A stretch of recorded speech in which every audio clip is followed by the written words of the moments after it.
And we are live.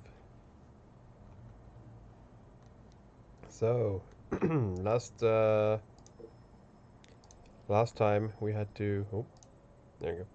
Last time we had to. Why is my camera not? There. Sorry, technical issues on the stream. Last time, we had to cancel because there was a global game jam. So it's been a while since we've gotten to play Direwolf. But we are back, and who wants to do a recap? Uh, I vote I Mats have because it I know open. I know that Mats recent just now watched the recap from last time, Yeah, the VOD. well, not the recap. I skimmed through the stream, yeah. Yeah, last time was quite eventful. We had basically planned the assault to steal the artifact, the Dragon Heart.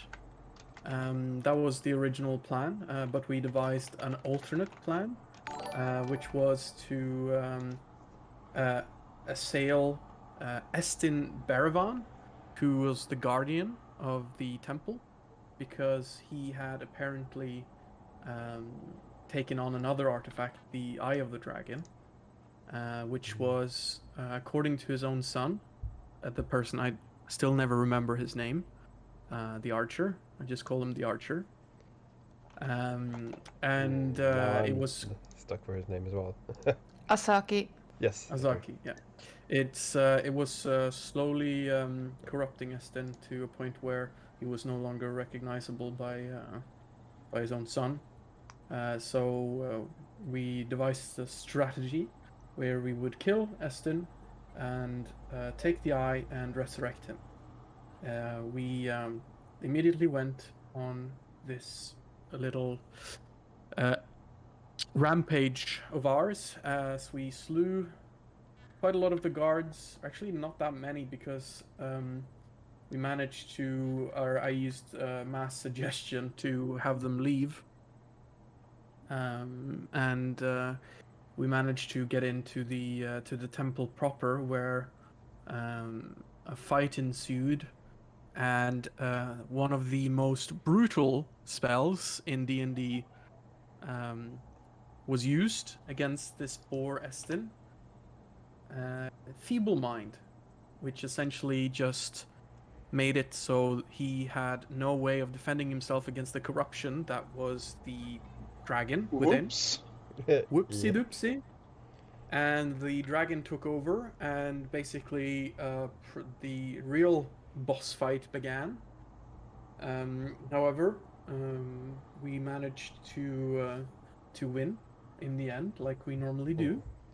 That was very funny from Um, my side as well because basically my plan was all along that like when he goes to 0 hit points, the heart falls out so you can claim it. But mhm. Feeble Mind didn't kill him, it just gave him 0 willpower. So he was like, okay, Mhm. he has no control anymore. That Yep. was fun from my side. Yeah, Please that was continue. interesting. So we ended up killing him as planned, taking the eye and then resurrecting him. And as he was resurrected, Rask cast a modify memory on him, and essentially spun a tale that allowed him to kind of make sense of what happened here without us. However, he did introduce a small little side bit of information, which was that the person that resurrected him and brought him back was Pyrian in his golden god form. So that's going to be interesting in the long run. And tried to basically uh, do a Disney movie on him and make him kind of want to return to his son and prove himself worthy of being a father. Um, and yeah, after that, we left to the city again, and Rusk and Nas basically did some cleanup to the guard with the guards. There was one guard that we had to try and make sure didn't spill the beans. So we tracked him down and modified memory on him as well. Realizing then now how terrifying our powers were, as we've essentially gone and attacked a relatively neutral zone successfully, killed someone, brought them back to life, modified their entire knowledge of their being, broken their consciousness, and basically we also find out that the mass suggestion I cast is gonna last a while, and they're just being told to drink and like live their life like it was their last. So, yeah, the ramifications of that are going to be interesting. But yeah, that was last session. Yeah. Celia, you have the notes. Was there anything he missed? I think he went over in general, but I think we ended up taking both the eyes and the heart. Yeah. Instead of just the eyes, because the original plan was let's go for the eyes instead of the heart because it's slightly less protected. Well, we assumed slightly less protected than the heart. Yeah. Yeah. Naz I has thought one it'd of be them, good. and Bakari has the other. Yes, but we decided to take it both, but because, well, it's powerful artifacts, we're not sure what's going to happen now. They're still very corruptive, and so on and so forth. So, I'm sure nothing bad just will to ever be happen. safe. There were some big arguments about whether or not we should take both or not. Yeah. Yeah. Rask was very much on the side of taking only one. Mm. Also, thank you, Windcrash, for following. Yay, Much thank you for the appreciated. follow. Windcrash is a cool guy. He plays too much Overwatch, though. With us today, we have our usual players. We have Lissa. Hello. We have Frusk. Hello. And not sure if he's at his mic yet, but we have Naz as well. Yeah, he'll be joining us momentarily. Then we have our pretty standard guests by now. We have Cogner. Hello. And we have Bakari. Greetings. So as you so aptly summarized, you are back at Rockmount, with both the eye and the heart in your possession, and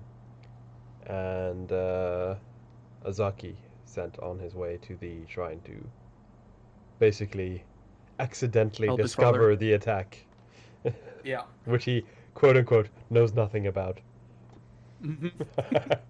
Yep.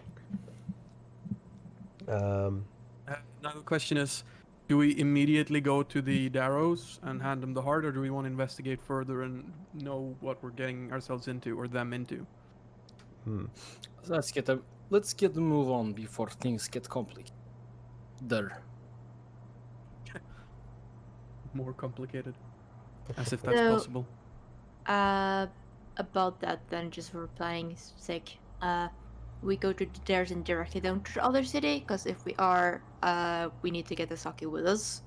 If not, we can go back here and then go down again to the other city.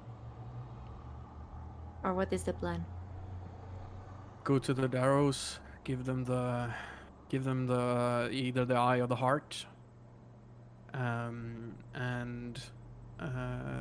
then get the page, which was our original reason for coming here. Yes. And then go and return, I guess, to the original city, Yes, where the other kind of- parts of the pages are kept. Yes, I know that's kind of the general idea. I just mean if Asaki is going to discover the other stuff, and we have mysteriously disappeared, that's gonna be very suspicious. And I would prefer not to leave him alone in this town if any suspicions falls upon us, because he was part of the group. We can really rather quickly dip into the to give the eye. I have teleport, so I think like Rask's first idea is like I could make another simulacrum. Nah. maybe I could do with a Rask in every town. That's that's how to solve Best service you can get. Uh-huh. No, I'm just asking about like just the details of the plan because Yeah. I don't want this to fall completely apart right away. Hmm. Well, I mean, we can Unlike get there anything and else. back pretty quickly. We don't all need to go there. That's also another thing. True. So I mean, there are ways around it. We could also wait for him to return, but the problem is we then need to hide the artifacts. Yeah.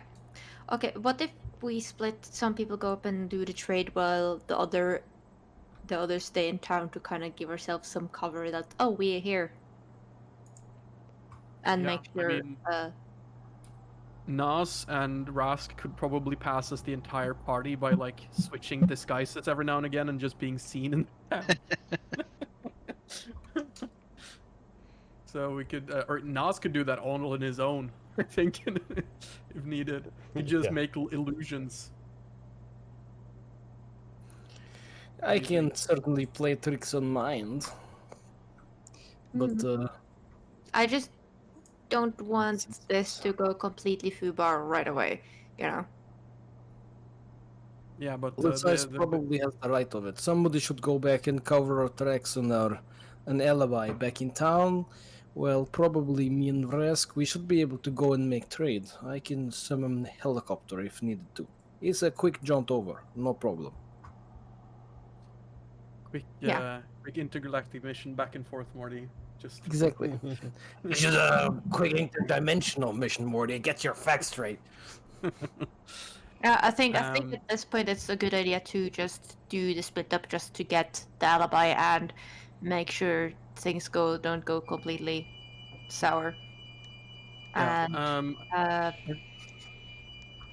an alarm is going off somewhere. Yeah, it's a fire alarm. I'm just gonna mute my mic and ignore it. Wow. Shit, they're onto us. It's a fire alarm! Thomas! You don't ignore fire alarms! Good Shit's on check. fire already? Yeah, shit's on fire already. It's on fire already. That's always Ignore fire alarms. just But stopped. yes, Liz is gonna stay in town. okay. So Unless you think I should head along with you guys. you're probably, you're literally the progenitor of the Darrows. So I mean, also I don't know. Like, do we give them the dragon, or the dragon heart, or the eye?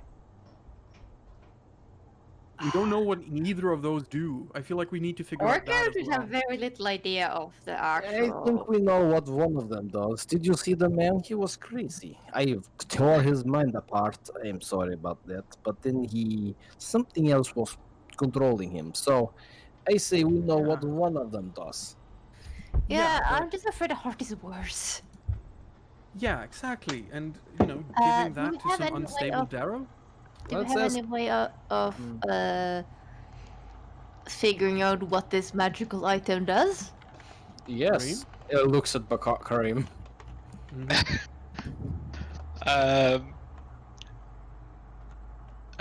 He doesn't really take time at all to answer about the eye.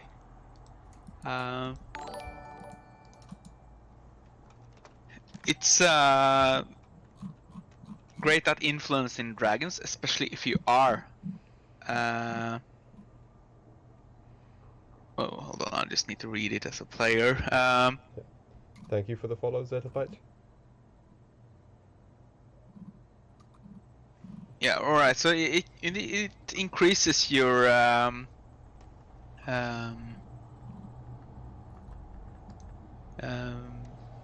influence over people, and if you are a dragon, it will be greatly enhanced. This boon. And that is the eye? Yes. Huh. Though it will weaken your fortitude. And what about the heart? one other thing, it will actually enhance your sight to that similar of our true seeing spell. Really?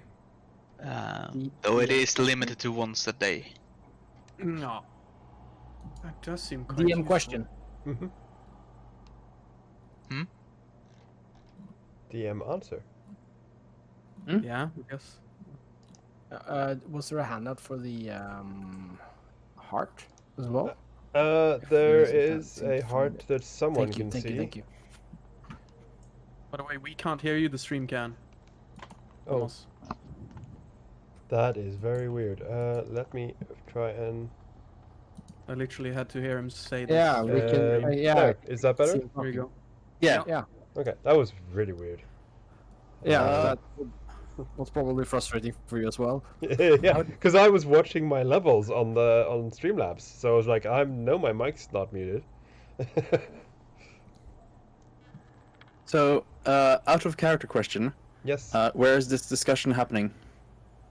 Probably in my mansion. Okay. Probably, yeah. It's the same. Then Cogner is currently not in the room.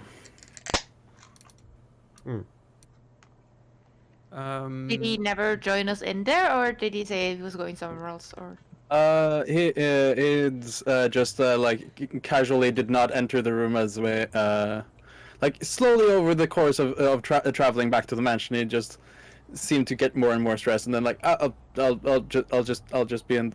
You guys discuss and just brief me when you're done, and went over to like the living room to play video games.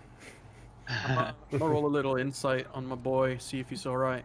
A little kind of Go wholesome for it. bro insight. Go for it. 31. Is there something wrong with my boy? He seems incredibly tense, and it seems he actually seems afraid, genuinely afraid, like the kind of like like filled with a sense of like revulsion for something. I'm gonna have Zara go and give him a little touch on the shoulder. Yep. Mhm. See if there's anything affecting him right now. Yeah, with the heart side. Yeah. Well, you. Yeah, because with Zara's heart side, you can clearly detect the same, like, fear is his emotion. Right. I don't think she can get like anything specific unless she like hangs around and tries to do an insight with advantage. So But that will take some time because she. yeah. Yeah. So you see him he's trying to like calm down with a nice little single player game. So he's playing like whatever like version of Skyrim that Vrask has like imagined up for the mansion. And you can see at like at one point where like Zara at least can witness like at one point as he's running around doing whatever, he encounters a Khajiit and like hears like I have wares if you have coin, and like immediately like just puts down the controller, pauses the game, and leaves. Yeah. Is he scared of Khajiits? Is he scared of cats? Is that it? Anyway, Zara's just gonna keep an eye out on him, and basically, I'm gonna send some servants to kind of make sure he's okay and like tended to, and like has a cup of tea. Yeah, that's it. But yeah, Do you have skooma? You hear from the living room. Oh god. But yeah, as that's going on, Rask is kind of continuing the conversation. Asks, so that seems quite useful to us as well. What about the heart? Can you figure out anything about it? He holds out his hand to. To Naz. Yeah. Naz is there, right? Mm-hmm. Yeah. Yeah, he's currently holding the heart in front of him. Have we had time to have a short rest and stuff yet? I'd assume a short rest at least. Not a long Yeah. one though, but like Okay. an hour. Yeah, we've had a short rest. Okay. Yeah. Warlock, I'm kind of interested in that. Yeah. So I'm going to... Sure, but I think I could tell you what it does anyway, but he hands the heart over. All right. Do tell then. I don't need to, because it will take me 10 minutes or so to figure this out. If you already know, I'm just going to share both of them with all players now, because you've identified both.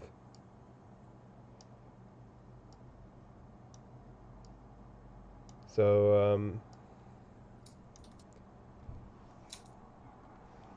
Oh, damn.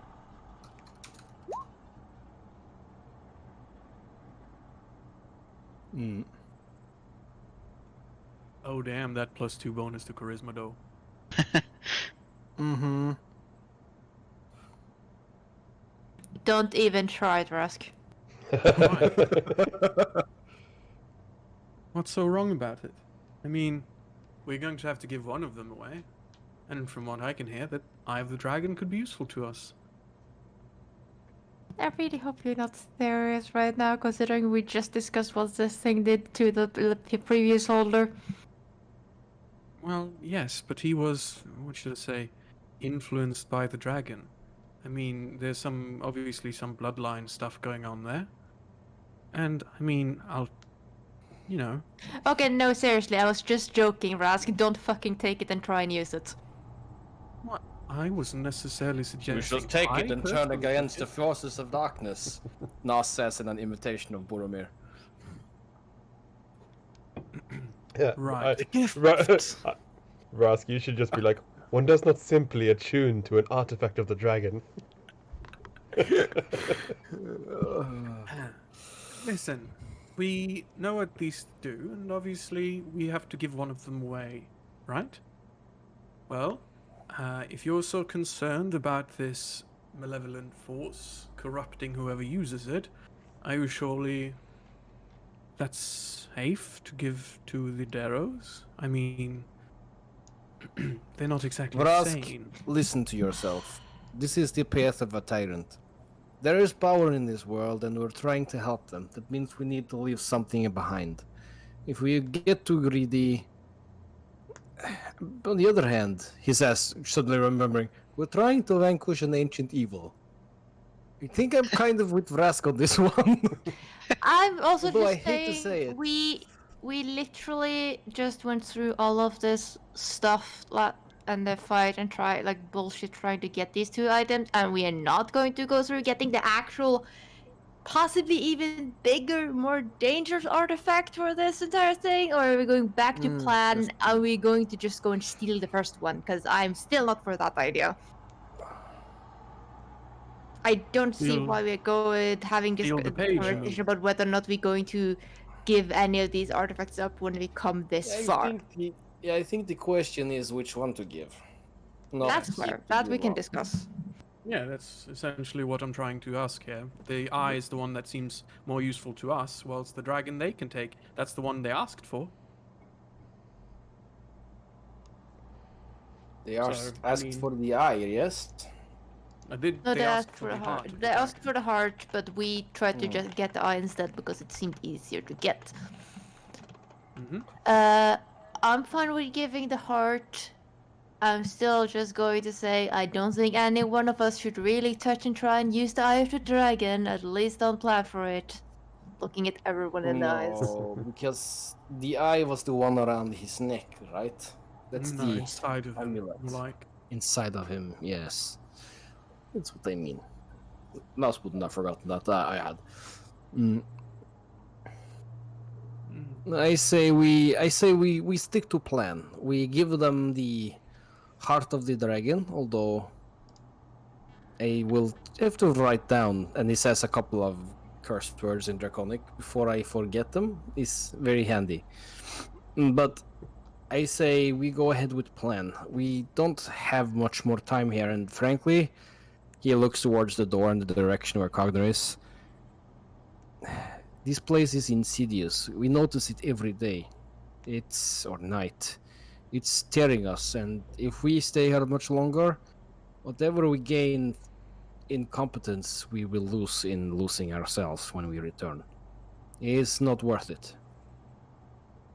Also, we will, if we are able to do this transaction, we will always know where the heart of the dragon is in case anything happens. It's not like it's gonna just get lost. Very good point. And they will probably be grateful. Right. So I agree. Let's go on with the transaction of the heart for the book. A couple of us try to stay in town just to make sure the aftermath of everything goes all right. Group that goes to swap the items come back here. We gather our things, figure out who else except for our group, if any one of the ones that came up north is going to come with us down, and then possibly teleport back to town. Does I that sound think like a plan? You are correct, and that's Yeah. a good plan. Okay. I could stay here and orchestrate a reason for, well, an alibi of sorts. Should be fairly easy. I could do this on my own, and you could all head up to the Darrows and deal with them as you see fit. Oops, I didn't mean to do that. Oh You no, sure I'm you accidentally minded. Sure you don't want any backup here? I'm going to go over to Ready Shopper. Whoever wants to join me for transaction should join me. I don't think we need to discuss further than that. No? He looks at I'll be Rask fine. and Lissa. Yeah, I'll join you, Naz. I think this is something I need to see through. I agree. Then, yeah, You'll have Zara with you, so we'll be able to communicate through that as well. this is good. So we'll be fine. Nas, he pops his head into the living room where Cogner is. Not Cogner, I mean, Cogner. And goes like, "Hello, Cogner. Well, listen, we are heading up to the Darrow to trade the Heart of the Dragon. Do you want to come with? Are you okay?" The Cogner gives you like one look and then seems to like physically retch. He's like, huh? Oh, no, I'm fine. I'm going to write that down to the Shadow Place, and you should go get some proper calories in yours. I see you around, Cogner. Okay, thanks. The funny thing is that everyone else having this, Cogner will be there, like helping him, doing everything he can for him. But when it's Cogner who's struck by this, like, okay, you should I eat don't- something. Goodbye. I feel the best way that Nas can help him is probably by not being there. Weird how that works out. Yeah. So yeah, he's like, Lisa, Cogner is not doing very well. I hope the other guys can look after him.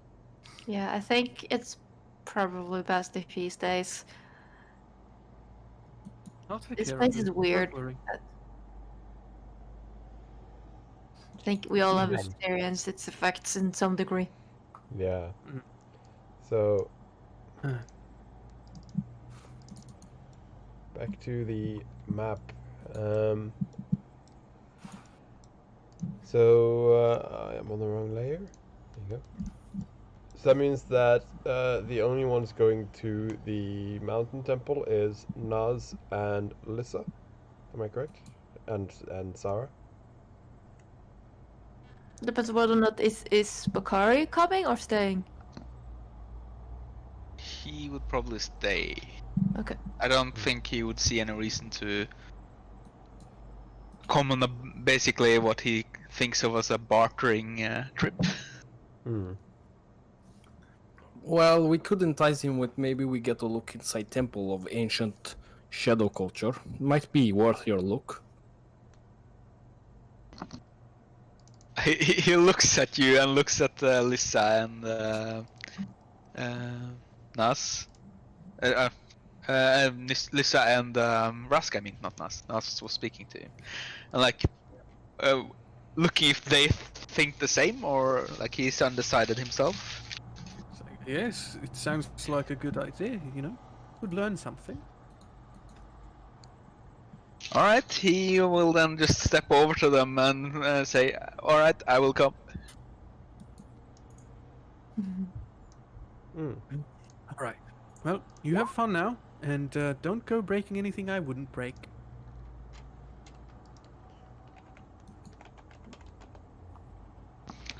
He looks at you like as if he's ever broken anything.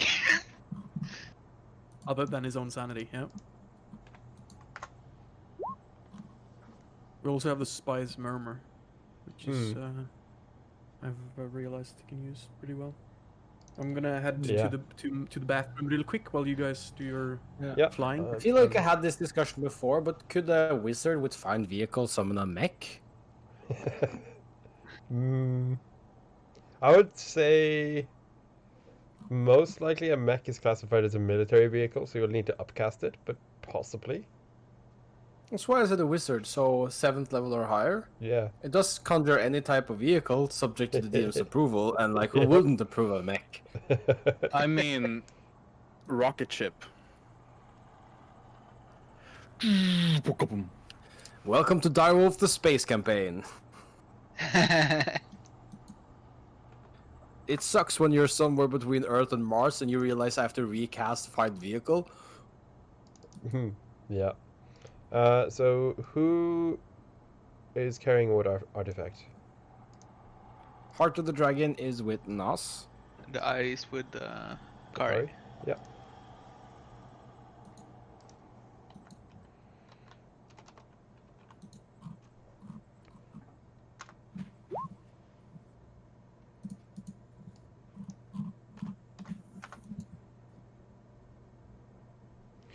Okay. So yeah, the rest of you are in town, so I'll just move this as move the flag as the travelers, and you are flying. Is that correct? Yes. Yeah. So Chopper. yeah, so I assume you don't want to summon it in town, which means it is 2.5 hours just to get outside the outskirts. And then flying, which is a still quite a journey because it is 12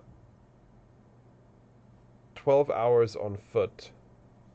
So I'd assume you could manage that in an hour, maybe 2, by chopper. So I'll give you the benefit of the doubt and just say an hour. So that is 3.5 hours it has been so far, Celia, since you tracked I'll time. assume we spent an hour discussing things to get the short Yeah. rest. Yeah, indeed. So add that as well.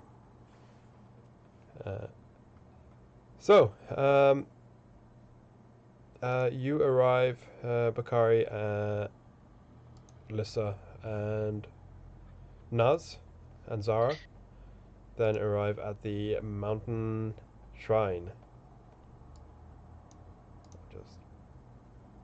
What if this ignore- helicopter was a special one without all the lights? Yeah, that's fine. Didn't sound like you were going to bust me on it, but there it is. Is Mao still back home? Mao would stay back in the town. They're just moving them down. So yeah, you arrive back where the Dedo are. Garon and Gedun. No, not And- these guys. And they have Oh boy. they've been eagerly awaiting your arrival. Garon, who was the one that seemed most stable of them, approaches you as you arrive. Just gonna move these guys back. And asks, so, you've returned. I think.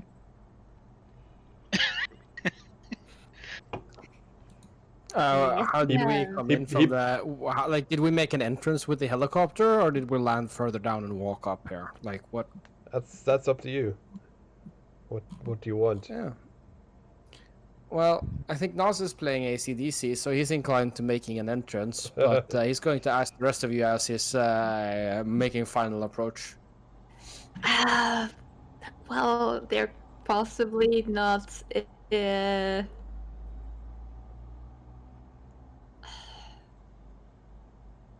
Player and me says go with helicopter.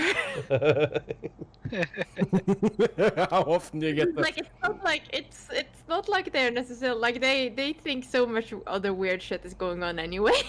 Yeah, so you go full. Yeah, they're probably gonna take it in stride because they're stumbling all the time anyway. Bakari likens the vehicle here in this realm would be akin to magic in our world, that they should not be exposed to it.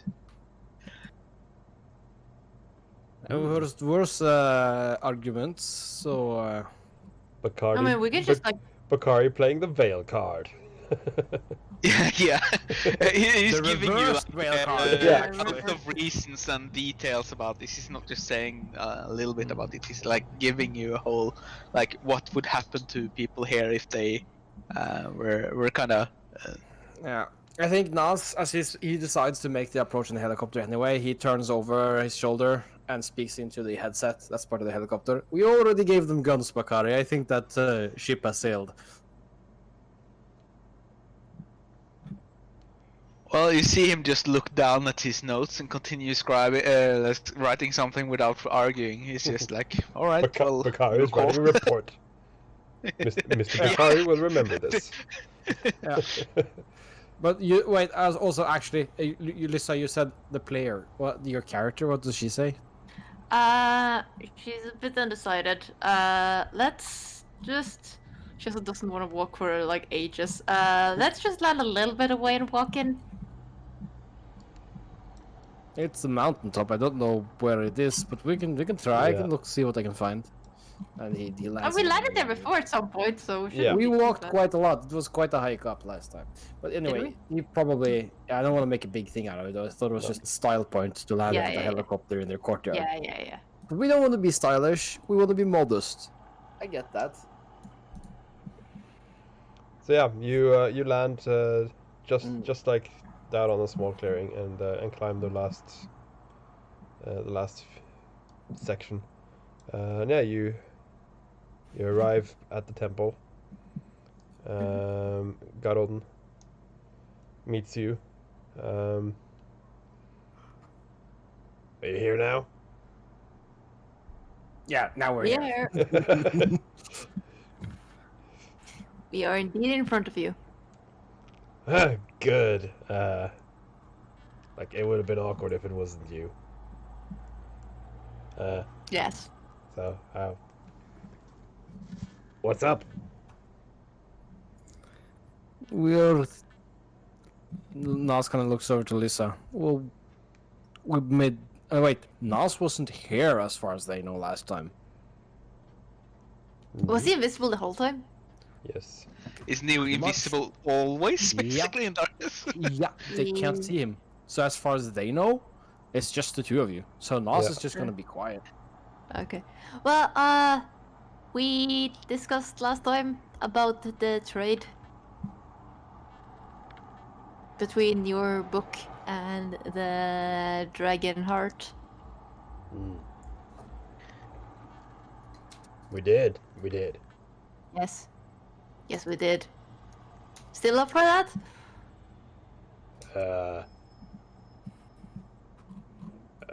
And you hear the I think it was no, it was the savant behind there, who's like the priest of the group, who just yes, we want power.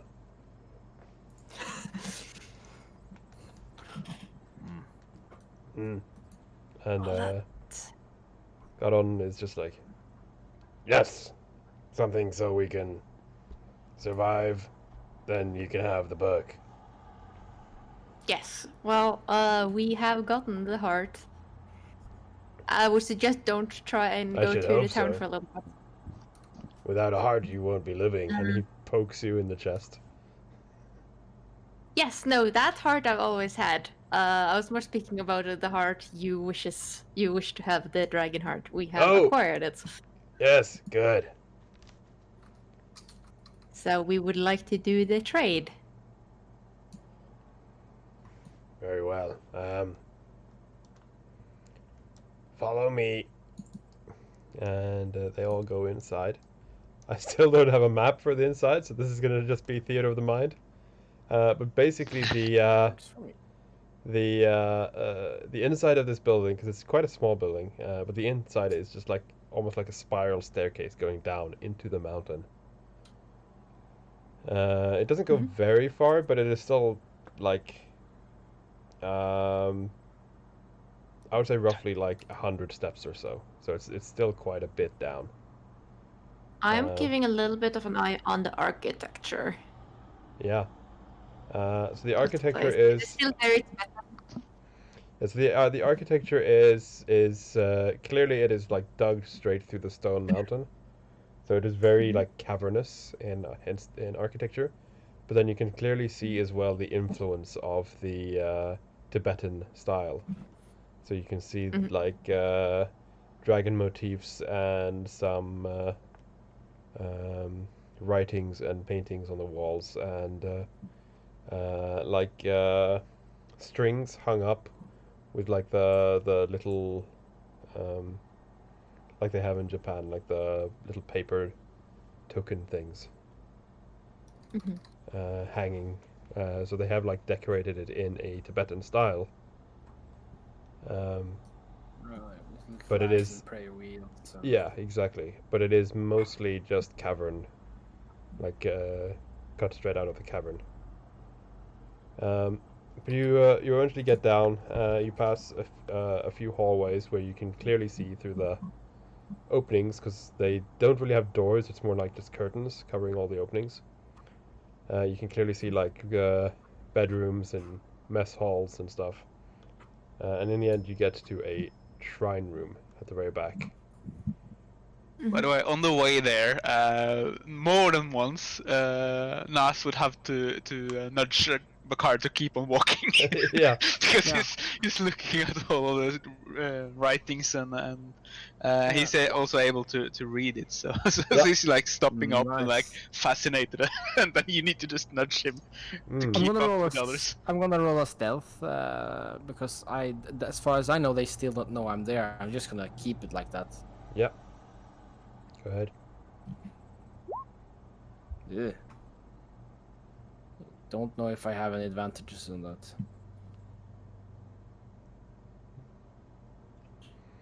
But yeah, you continue. Yeah, you continue down the hallway. You get eventually to this shrine at the end, where you can clearly see the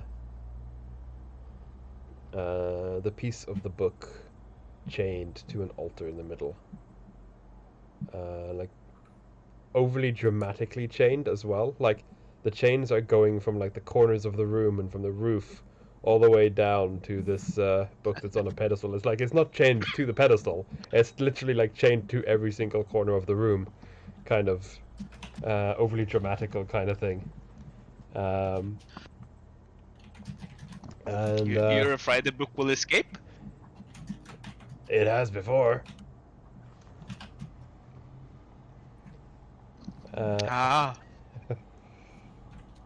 And for those of you who was in the escort of the previous piece, you also remember that while it wasn't chained in such an extravagant manner, it was still locked up in like a box and secured.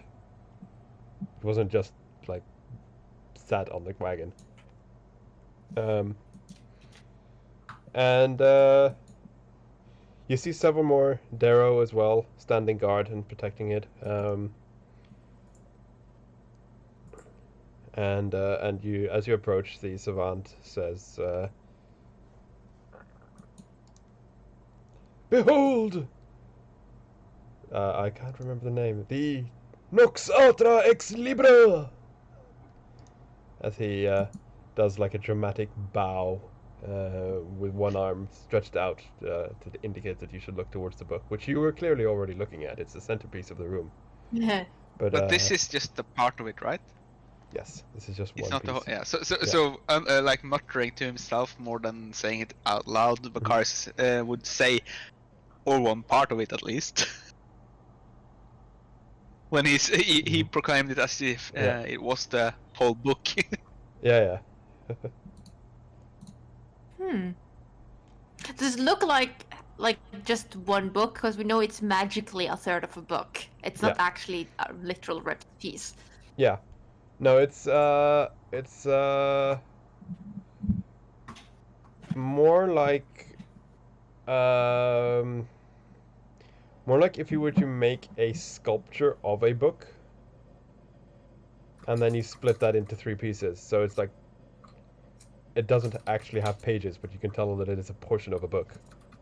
Kind of. Okay.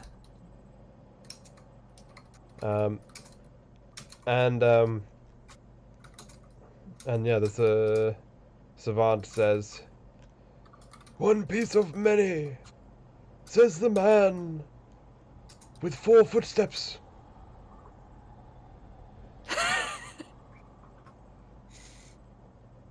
He's talking about you, Bakari, because Yeah. you have the sound of 4 footsteps. Yeah, I know. I was just cleaning my hands after feeding the dogs. I had mute on, but yeah, that's funny. He's confused. Like he looks Yeah, 'cause down at his Bakari feet can and like yeah, 'cause he still Bakari can has only 2 feet. Yeah, and also Bakari can see Naz. Can't you? Can't your Not third eye? always. Okay, alright, yeah. I So need to you- choose which version of the third Yeah, eye. yeah. Yeah. Yeah. Well, Yeah, but Wait, isn't it Naz that has the heart? yes, Yep. so So when it comes time to, Nas will have to produce it out of thin air. Ooh! so yeah, the Garon says well, you can see we have it. So I've shown you mine, now you show me yours. Sure. And Lissa remembers Naz has it. She puts her hand out to us, like in between her and Bakari, Mhm. hoping Naz is close by. Yeah. Nas produces the heart and drops it into your hand. I have really hard time visualizing how this would look to the Darrow because of Nas's feature. Yeah, I have a very hard time imagining how your feature looks in the What? first place, Matthias. Yeah. For those who This are unaware, room though, is it lit or is it dark? That's it is dimly lit. Like you're not quite sure where the light is actually coming from, but it is not. It's like imagine walking through a forest on a completely black night with no moonlight. It's like you can still pick up the faint ambience of the sky. Kind of. It's kind of like that. You can still, your eyes are still managing to pick up the faint outlines of things. Shades of darkness. Yeah. You're not sure why, because in theory this should be completely black. But somehow there is some kind of ambience being reflected around the room. Haven't you ever heard of blacklight? No. And Hold on, that's not what it is. but yeah, so for those of you on stream who doesn't know, Naz, his character has a feature which makes him not be able to be seen by dark vision. He's not technically invisible, but he is like dark vision cannot see him. So for everyone who relies on dark vision, yeah, for anyone who relies on dark vision, he is effectively invisible, which has been a confusion of many discussions. Yes. Especially when we are in a world where if we use any kind of light, we're gonna get monsters after us. Yes. So, which means it's not easy to find Nas, even when he wants to be found. Yeah. And he's not gonna produce any light now going, "Hey guys, look at me!" Mm-hmm. No, we tried using phone light a little bit on you, but that we Yeah. figured out fast that was not a good idea. Yeah. Yeah. But yeah, so you produce the heart, Mm-hmm. Naz, and pass it to Lissa. Correct. Yeah. Yeah, I hold it out in my hand and just drop it into her. Ooh, I do it even cooler. I just drop it in and keep hold of it by the chain, so it looks like it's hovering above her hands for a short moment before dropping it the rest of the way. Nice. You hear all the I was Darrow. You hear all the Darrow in the room are just like, ooh, and someone even claps. Yeah, Marius, you were saying? No, I was tempted to using that black spot spell to kind of like pull it out of darkness, but this It's is already dark. yep. Yeah. Go ahead. Yeah. So yeah, you the Darrow cheer as if you've just performed some stage magic, and Garon just looks at it and says, "It's beautiful." Be careful with it, though. It's not sure if it has some corruptive effects. So. And you think that doesn't? And he points at the book. Oh no, I know that thing does, and I point towards the book as well.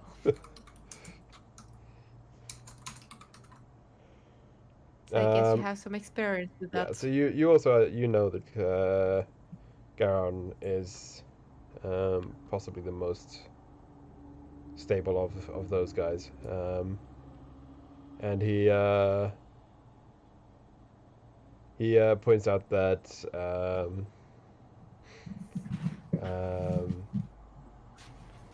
we know how it was used by the Drow. We're planning on dividing the power amongst us, Darrow, so it should be diluted much more. That is sounds actually like a very good plan.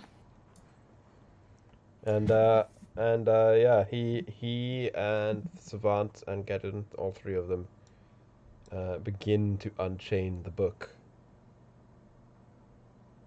Can I have a look around the monastery in the meantime while this is going on?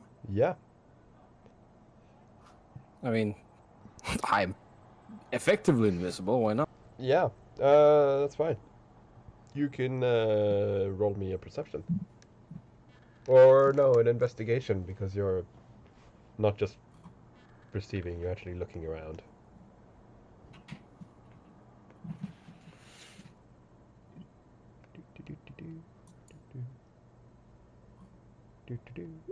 There you go. So yeah, you look around a bit, and you do find some, like, you notice as well that all the decoration and furniture and stuff is in a very Tibetan style. Like you've heard obviously from Lissa that these are the descendants of her past life, so you know that they come from Tibet, but it's also kind of in a way it takes you a bit by surprise, because like seeing the Drow architecture and the Shadar-kai architecture and stuff, it was distinctly unique for this world. And then and then suddenly it's like, hey, look, a Chinese dragon. That's very like Earth. Kind of it just kind of takes you a bit by surprise, because you recognize it as well from seeing like movies and books and stuff. Wait, and this isn't just a depiction. This is. No, yeah, like depictions, like motifs on the walls and stuff, and on the furniture. Oh, I thought for some reason in my head it turned into a stuffed animal version of it. I don't know where that came from. You're not that crazy yet, Naz. Yeah. Oh my god, these pictures are so alive, man. Yeah, I need to add a new madness effect. Everything looks like stuffed animals. But yeah. Oh my god. So, There was some of the plush. Yeah, but yeah. So you're looking around, and you, as I said, you're taken a bit aback by like this is actually like similar architecture to something you've seen before on the material plane. Mm.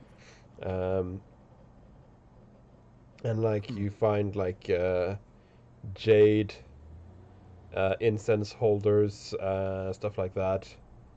It's like all like stuff that look like you're kind of you kind of think it's a bit awesome because you have been watching like I assume because you are mostly a music nerd, but you've also seen like popular culture movies and stuff.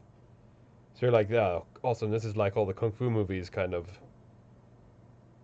vibes. Yeah, I imagine Nas isn't a big movie buff, but he's definitely watched some kung fu movies, some fighting Yeah. movies. I think that's pretty cool. Yeah, Like Alicia's pretty cool as well, so it Yeah. extends to movies, right? yeah. So so that's like the kind of thing you're thinking. Like you're kind of mixing it up a bit with kung fu movies, and it's like, oh, this is like some Jackie Chan movie or something, or Jet Li, and that's like just suddenly that's just stuck in your head. It's like, oh, this is awesome. It's like an Asian dojo. Yeah. So yeah, I just wanted to have a look around, make sure there's no nasty surprises hiding behind the door, like waiting to Yeah. ambush us, whatever. Yeah, no, you like the all the Darrow who seem to be guards and stuff were pretty much in plain sight. At least they are by now.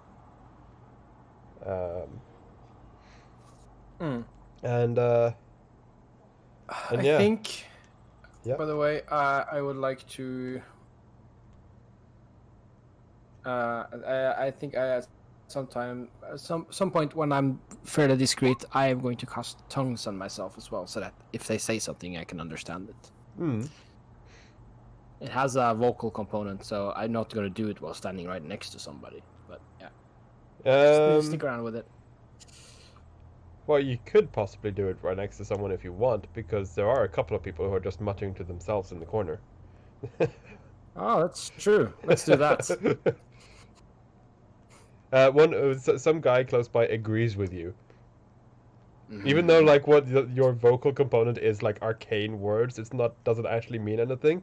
The guy just like turns to you and is like, I completely agree. I reply to him, good talk, and then I just whisk away and finish my exploration. And meet up with the rest of the party, having kind of cleared the area.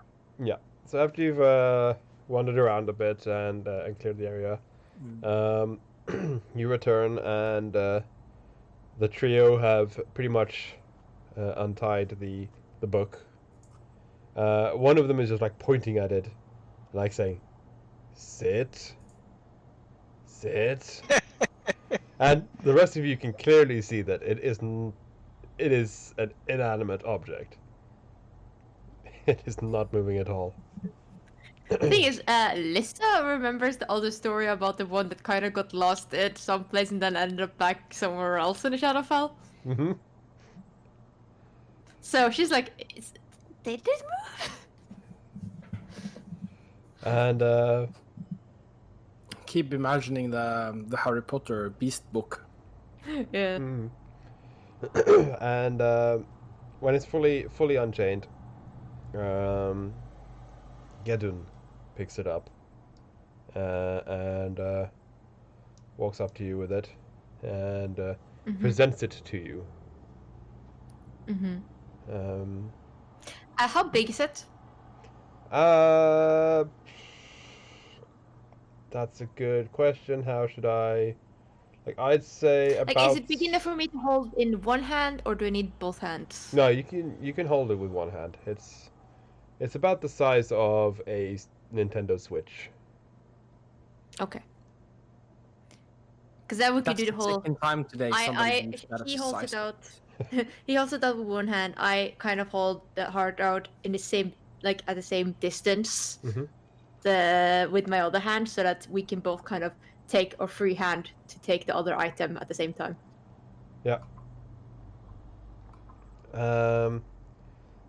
So he, you trade the items, and Gedun steps back, lifts the heart up, and says, I feel like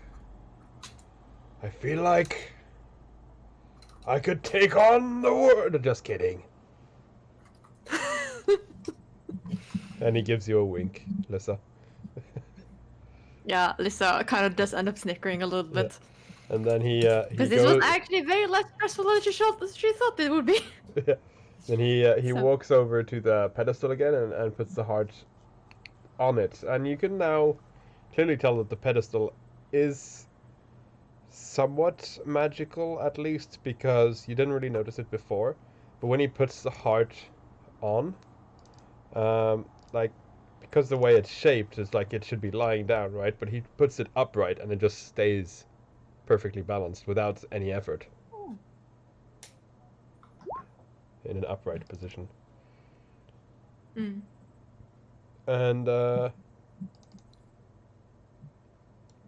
And yeah, because reasons, I would like the three of you, the three players in the room, to make your sanity roll. Oops. Oh. Are you sure you're rolling a d20 and just not like putting a paper with a 3 written down? I am on it? suddenly very, very happy that Bakar is not the one holding the book right now. Bakar is probably rolling a d10 with a -1, so he can never beat this. Uh-huh. So Well. edit. And here's my table. Right, so Nuz. Yeah. Still on nothing, but Can you show the table again? yes I can. There you go. Thank you. Naz is still That's a on cool nothing, but he is moving ever so slowly back to the start. Yes. No, you're on minus now. You've gone down by one. You're no longer in the positive. I'm on negative nothing. Yep. Still no effect, but Bakari. Oh no. Random major. Yeah. Oh no! I see. And Lissa as well. No, you made it. Yeah, you No. only have a DC of 8. Yep. Oh, that's a shame. I'm fine. Such a shame. Okay. I'm fine! So, let me just find what happens to Bakari.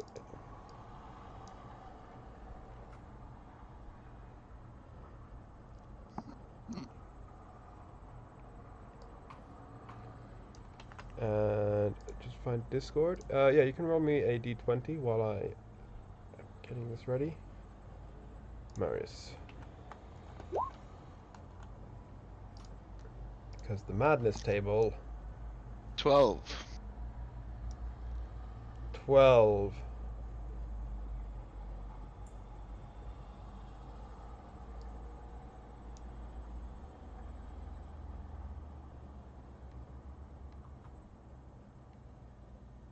Oh man.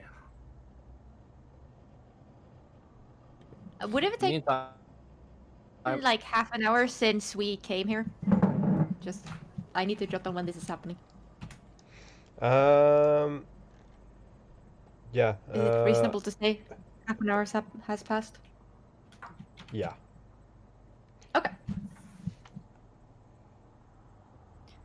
This Writing down lasts. Remember, this lasts for a long time because it's a major. Yeah. Yep. Still need a What time. day?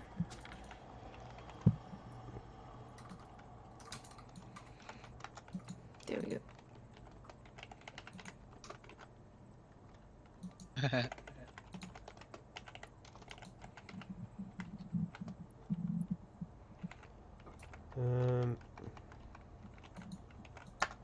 you go. And the duration is until you leave the Shadowfell. Okay.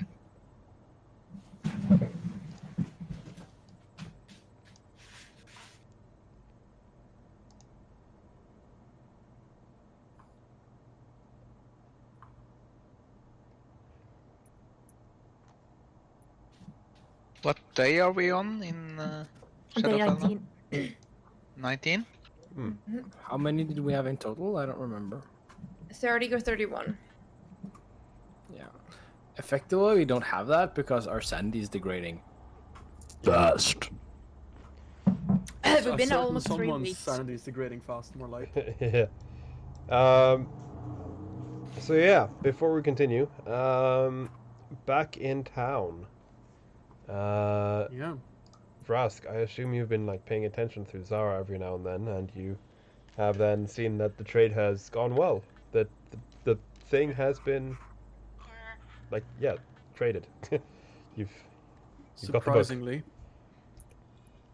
he was kind of sat down on like an outdoor sort of dining area, kind of with his legs crossed, just like zoning into Zara with some like equivalent of popcorn, just waiting for things to happen. And then when nothing happens, you're like, "Aw." Before he gets up and continues with what he was doing, which is essentially he's looking for someone, a figure of decent authority that he finds that hasn't necessarily been doing anything in the last day. Basically, that has himself not necessarily been seen by a lot of people. I will find them, isolate them, modify their memory to the point where they believe they have spotted the party in the city in some reasonable location. And that they had a friendly encounter with me at the time when the temple was attacked. Nice. There is a save for that, is there not? Yes, there's a save. I am doing it with my loot set with a disadvantage. Yep, that's fine. I'm posting it.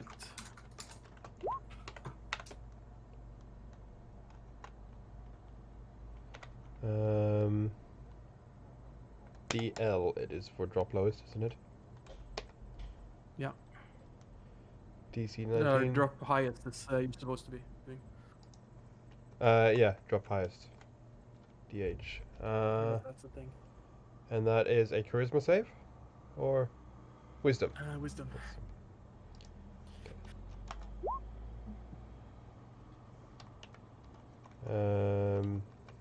No, I'll just do that because he doesn't have plus anyway, so I can just roll the 2. Okay. He has rolled. I have done it as a GM roll. Do you know if it works? Well, yeah, because otherwise I wouldn't be able to do the full duration. Yeah. So he would basically it worked. It would not take hold. Okay. He rolled a 4. Nice. So yeah, I basically conjure up this this tale. It's gonna be very kind of vague. So he'll fill in a lot of the blanks himself. And I'm going to put in some details. I'm going to put an item in his pocket as well while he's sleeping.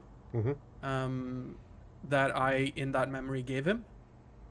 Something like a token or like an odd strange coin from somewhere. Like we have several strange coins that he's never seen. So I'll give him one of those. Give him a quid. Yeah. Yeah, give him a quid. And I'll basically do that and kind of just hang out with him afterwards. Kind of just like, hey, buddy, you again. Hey, how are you doing? That kind of stuff. And then I'm gonna go and check up on the guards that I sent to drink, and I'm going to make sure that the alcohol that they are drinking an insane amount of is through basically convincing the bartender water down, because I don't want them to die of fucking alcohol poisoning. Yeah.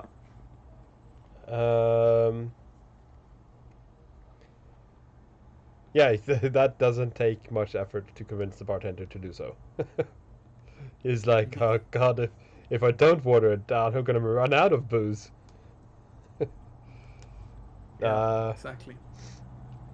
And yeah, so you're just basically solidifying the ruse. Yes, to an absurd extent. Yeah. And then Cogner, what is he doing while the rest are away? Cogner is Does the mice come out to J- play while the cat's away? Cogner is doing like the equivalent of hanging out at a cafe and just being visible as being in the town, as like I'm not doing anything spooky or scary, and just I don't know if it's possible to just do the like sitting in the corner of the tavern, but with like the Shadowfell equivalent of coffee instead of alcohol. Dirt water? Totally. Hmm.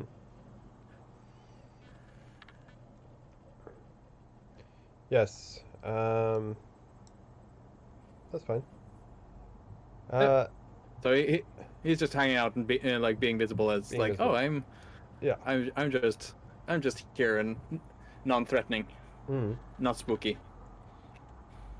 It doesn't take like it's after the trade roughly.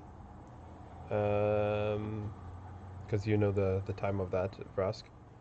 The both of you hear some commotion in town as people seem to be rushing to the western gate. Yeah, And can as guess you, why.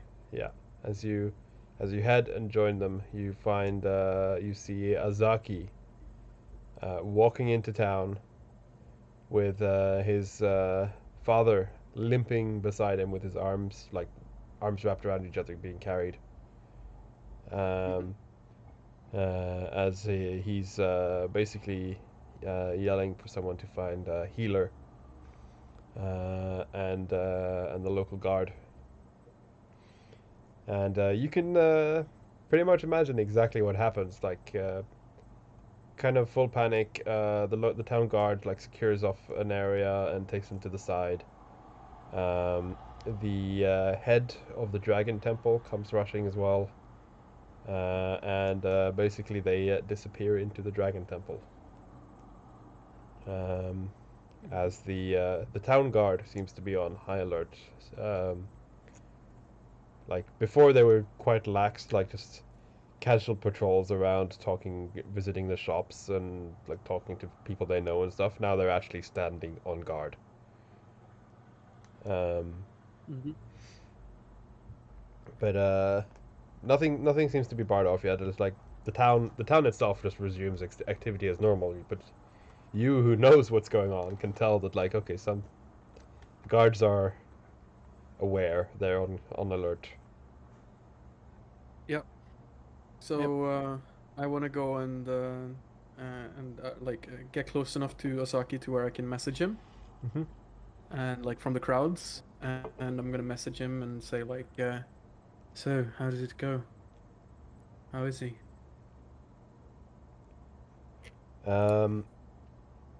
He replies, stable, but not doing too well. I'll get back to you soon. All right. So yeah, he just kind of does another message. Says, thanks for everything. We'll be near the mansion. You know where the opening is. And yeah, Rask leaves.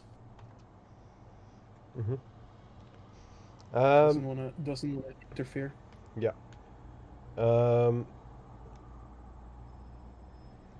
yeah, you back at the temple.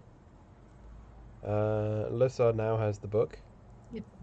Mhm. And the dragon heart has been secured by the Darrow. And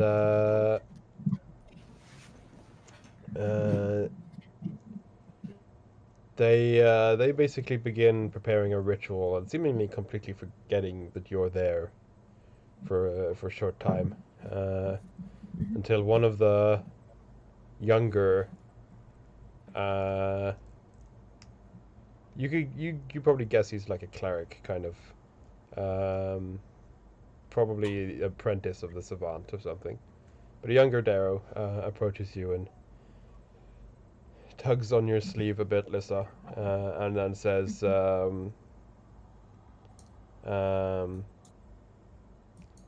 "Not even the voices can get to them right now. You'd best return later.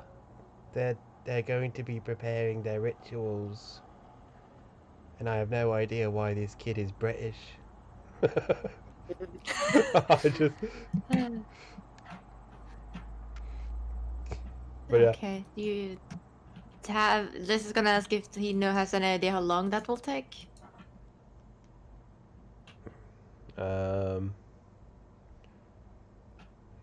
Yeah, you ask how long it will take, and he says, "What is time in the eternal darkness of the shadows?" Fair. And I turn around. But as I am doing, I'm trying to. The kid seems completely lost in thought right now. Alyssa's gonna try and like. She's holding the book. Does she feel anything from it, or does it feel like just an inanimate object? You definitely feel the power. Like, you can't really describe it, but there's like an innate ability to just this is magical, very powerfully. Like, there's no glow or anything, but it's like slightly warm to the touch, and it feels kind of heavier than it should be. It keeps drawing your gaze, keeps on being drawn towards it, kind of thing. So you can definitely sense that it has magic, but there's nothing beyond that. Yeah. Okay, Alyssa's gonna hold it real tight and then look towards Bakari and then kind of look slightly behind her and try and see if she can see Naz, even though she knows that wouldn't happen. Bakari is just like very slowly turns his like, is there someone behind me? Like, is there a monster there? Bakari, let's back out of the room for now, and as I take him out of the room and we get out of earshot of the ones inside the room with the heart now, I think we need to try it, Naz. Yeah. I should just wait here, because You hear inside your I don't head. know if you're back or not. Here. Yeah, not you. You don't even know he left. But he, you hear inside your head. I'm here, Alyssa. He says the same to Cogner. I'm present. Shall we go back to town then, or is there anything else you guys think we should talk to them about? Nas says inside the head of Lyssa. He's going to repeat the same inside Cogner, but he can only do one. Bakari or Cogner? I do mean Bakari, because Cogner isn't there. He doesn't have more than 30 feet range, and I think you're a little bit further. Yeah, just a tiny bit. Tiny bit. He says, I had a look around, and doesn't seem like there's nothing interesting or dangerous here, so if we have what we come for, we should probably leave before they change their minds. They should probably, if they were sane, they'd realize they couldn't take us out, but they're not, so let's get out of here. I give a nod and kind of also as we're going, if we are, kind of say, yeah, and I think it's good to get this thing back as soon as possible, because it's I can definitely feel it. It's getting to you already, huh? You can see that Bakari's eyes lingers on the book for a little while before he snaps at it and starts walking out with the rest of you. Oh yeah, we're definitely getting out of here. I saw that, Bakari.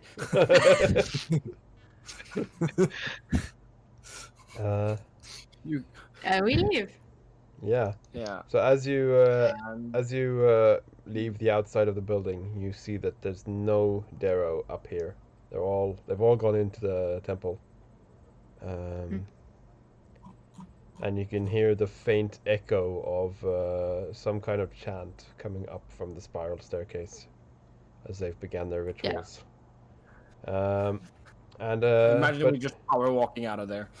Yeah, but when you do get up to the top, For a brief second, the shadow on the ground warps and distorts as the guy's familiar Oh yeah. pops up All in right. front. Yeah. Yeah, because one of them had a shadow familiar.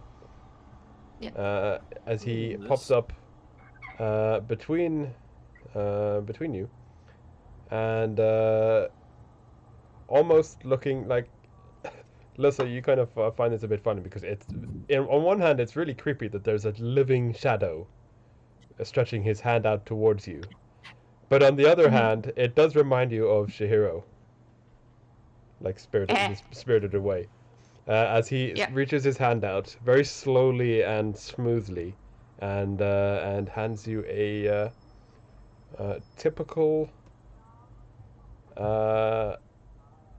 Tibetan charm, like a small amulet Huh. thing. I slowly reach my hand out as well and take it And and he give the shadow a nod. Just Yep. a little bit to show if this thing can He talk. sort of melts back away into the natural shadow of the area. Okay. I take a look at the charm. Hmm. You can roll me a wisdom save. Oh no. Oh no.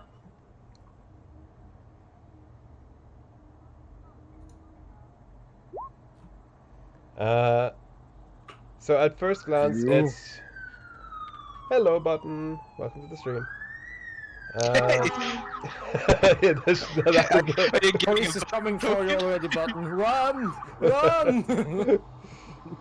Oh man. But no, at first glance you see that it is a just a typical Tibetan charm. Nothing like everyone. They were all over the place back in your time in Tibet. But after the shadow disappears and you take a second look, you can remember that this was Nima's charm. Huh. As in, this was yours. I kind of hold it slightly like I have one arm kind of around the book, and the other one has the charm. And with one I have in charm, I kind of like stroke out my fingers to kind of feel the texture of the charm, and Mm-hmm. kind of get lost a couple of seconds in the memory of, oh, this is mine. And you can tell it's yours because you made it by hand, and that's why you recognize the exact stitches or whatever, however it's made. Yeah. But Bakari just says, "Oh, you lost it here last time we were here."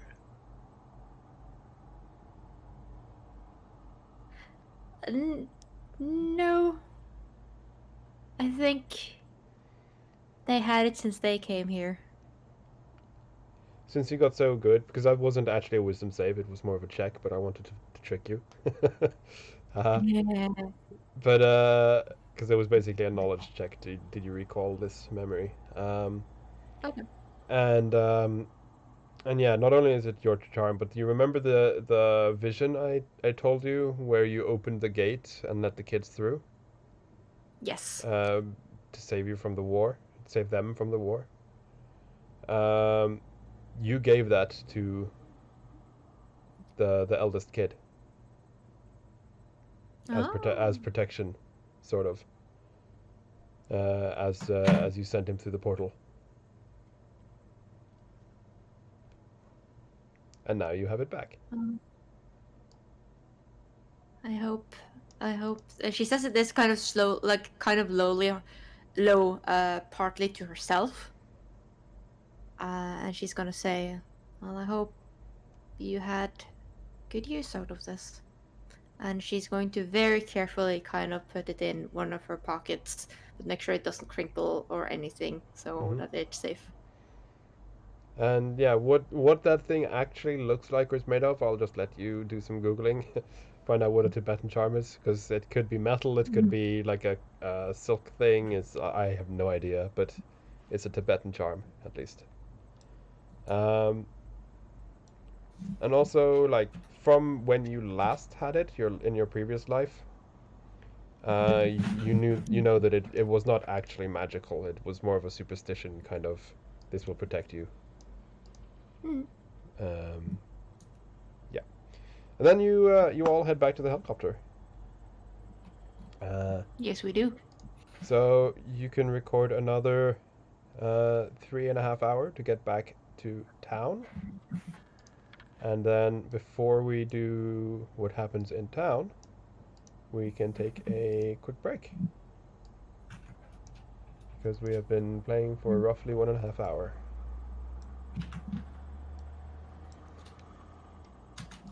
So 10-minute break, toilet and drink. Okay. Okay. BRB.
we're back. And so jumping straight into it, the chopper arrives just outside town, and you walk into the mansion. Okay. Also, just tell everyone it is 10:30 p.m. at this point. So we have basically we did that thing in the cave in the morning, and now it's the evening, just for like Yeah. reference. One hell of a day. Oh yes.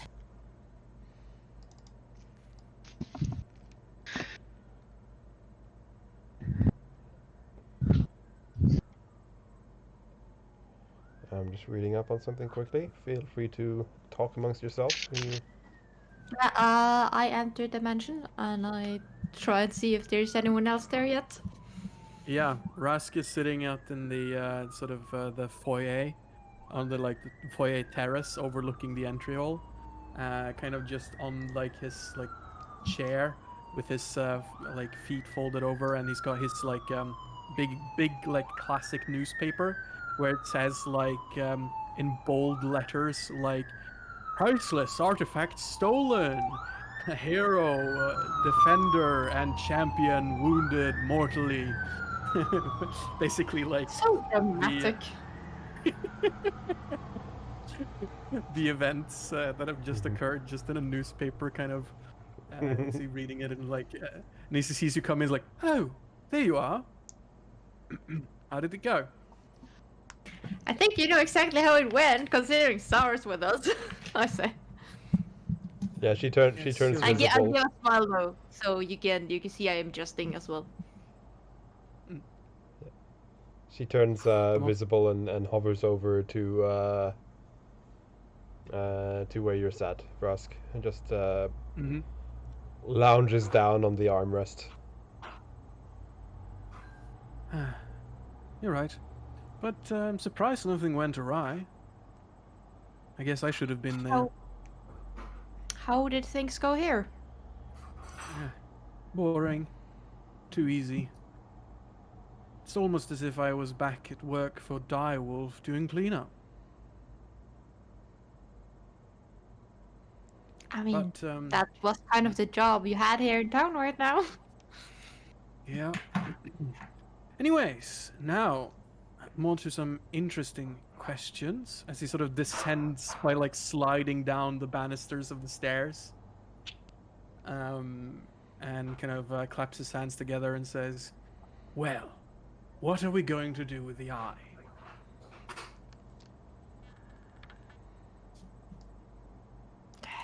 My suggestion is to keep it safe for now and not do much with it. I'm still very hesitant to use it. Would perhaps Kareem doing proper, thorough cleanse of it assuage your doubts? I mean, What do the you reason mean we came here was to find powerful weapons, right? Well, at least I don't want to use it anywhere near the actual dragon bones, in case that has an area of effect of this. See that? That is reasonable. I'm just saying we should be cautious. Hey, I'm nothing but. Eh, Anyways, I believe we are done here for now, aren't we? We have got the book. Well, one piece of it. All we need to do now is return. And Bob's your uncle. We're done, right? I need to check if Asaki is coming with us back to town or not. How did that go, by the way? Did they find out what Right, the yes. people... Father Dearest was brought home by his magnanimous son. The victor Hello. returned. And it all went according to plan, at least for now. Mhm. So I suggest that we find Azaki and we figure out what he wants to do, considering we are about to wrap up this mess. He might not just want to come back to town, if you know what I mean. Mhm. Yeah. we've also kind of given him a reason to stay now. I'm sorry about that. Why are you sorry? I mean, do you want him to stay?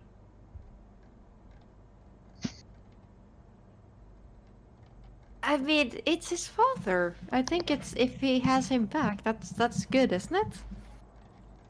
Yes. But things can be good for someone whilst not being so good for yourself. What? And Lisa realizes what you're talking about. Oh my god, Rask. Really? Ah. Look, I'll be honest with you. It's been nice seeing you like this. Behaving like a child again, like you I'm not a supposedly are. child!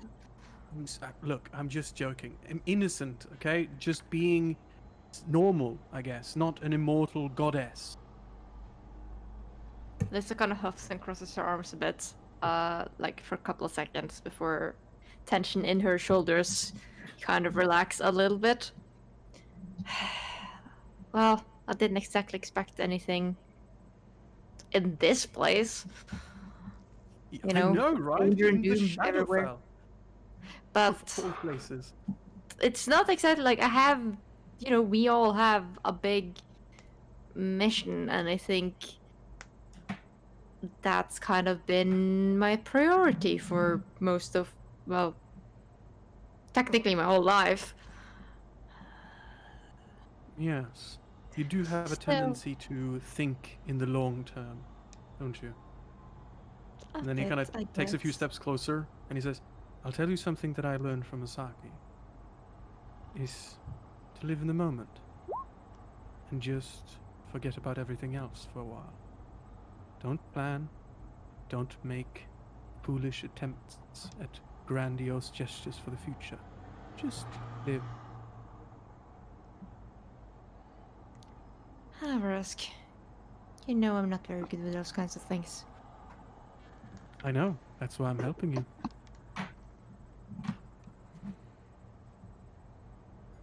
Lisa kind of just Let's- lies and doesn't really say anything else. Let's find a safe place for that eye, and then we'll go talk to Asaki and see what we can do with that. Okay? Mhm.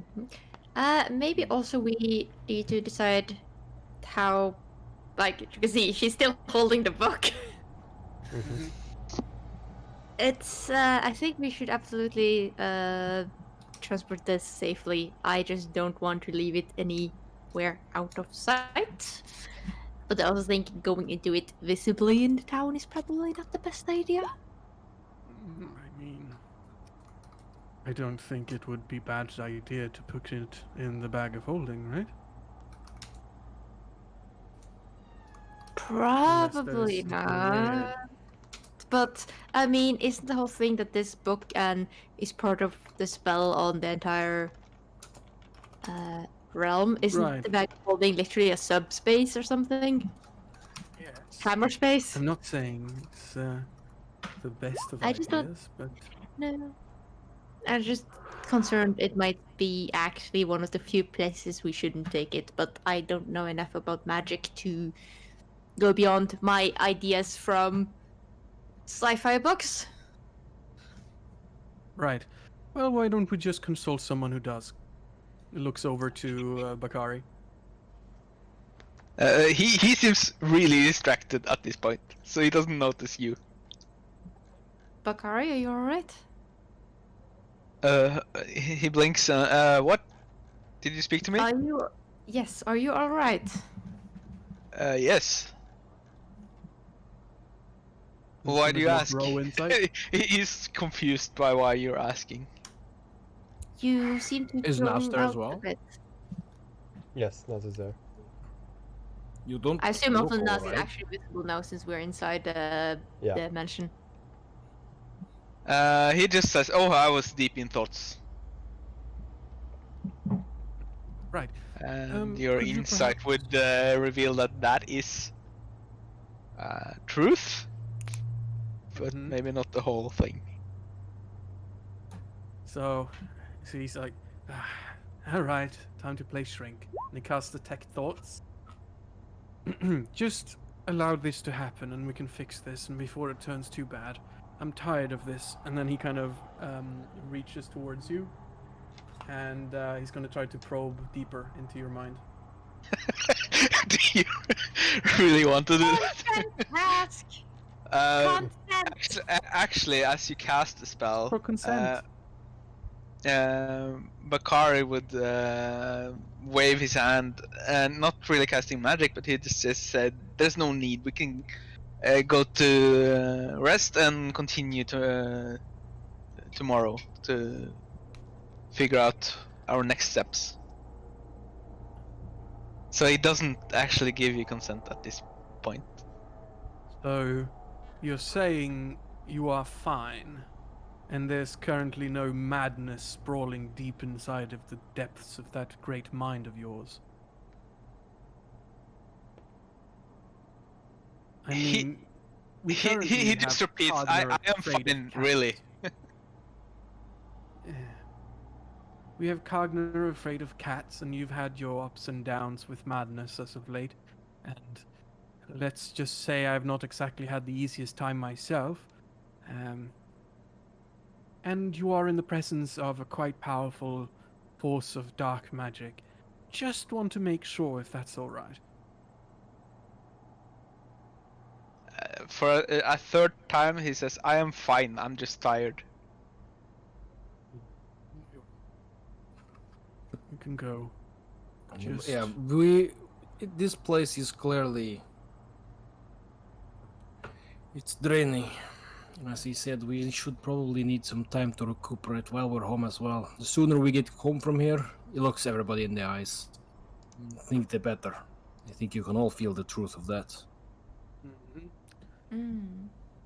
All right. Well, listen, I still want to go and talk to Zaki. I mean, we could technically be out of here rather quickly with the teleport back to town.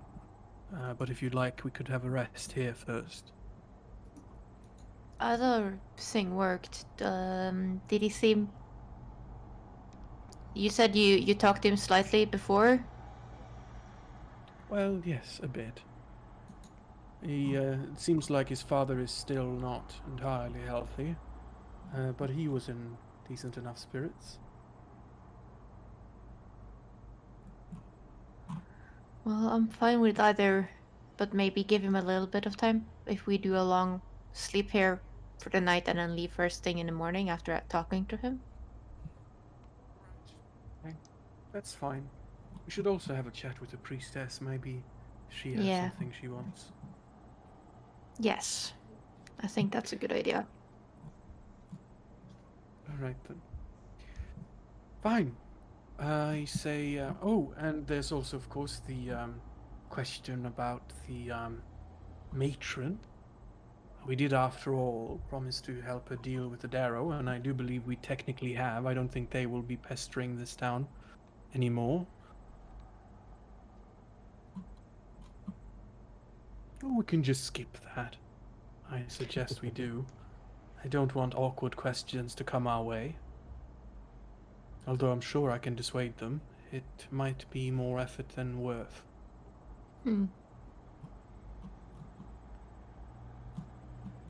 Although us just disappearing in the night might cause more suspicion.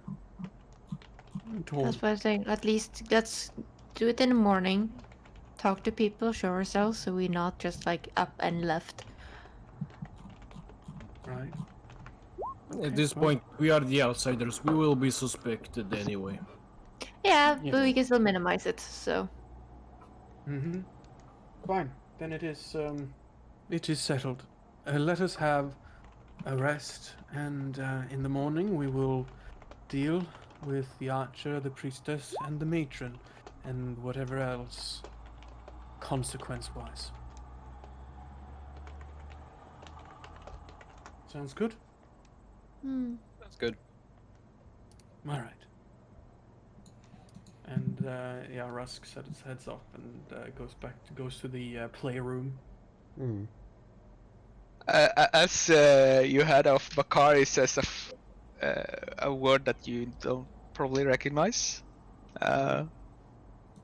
a different language than he has spoken before? Mm. If you're saying it in a room, then I can understand you.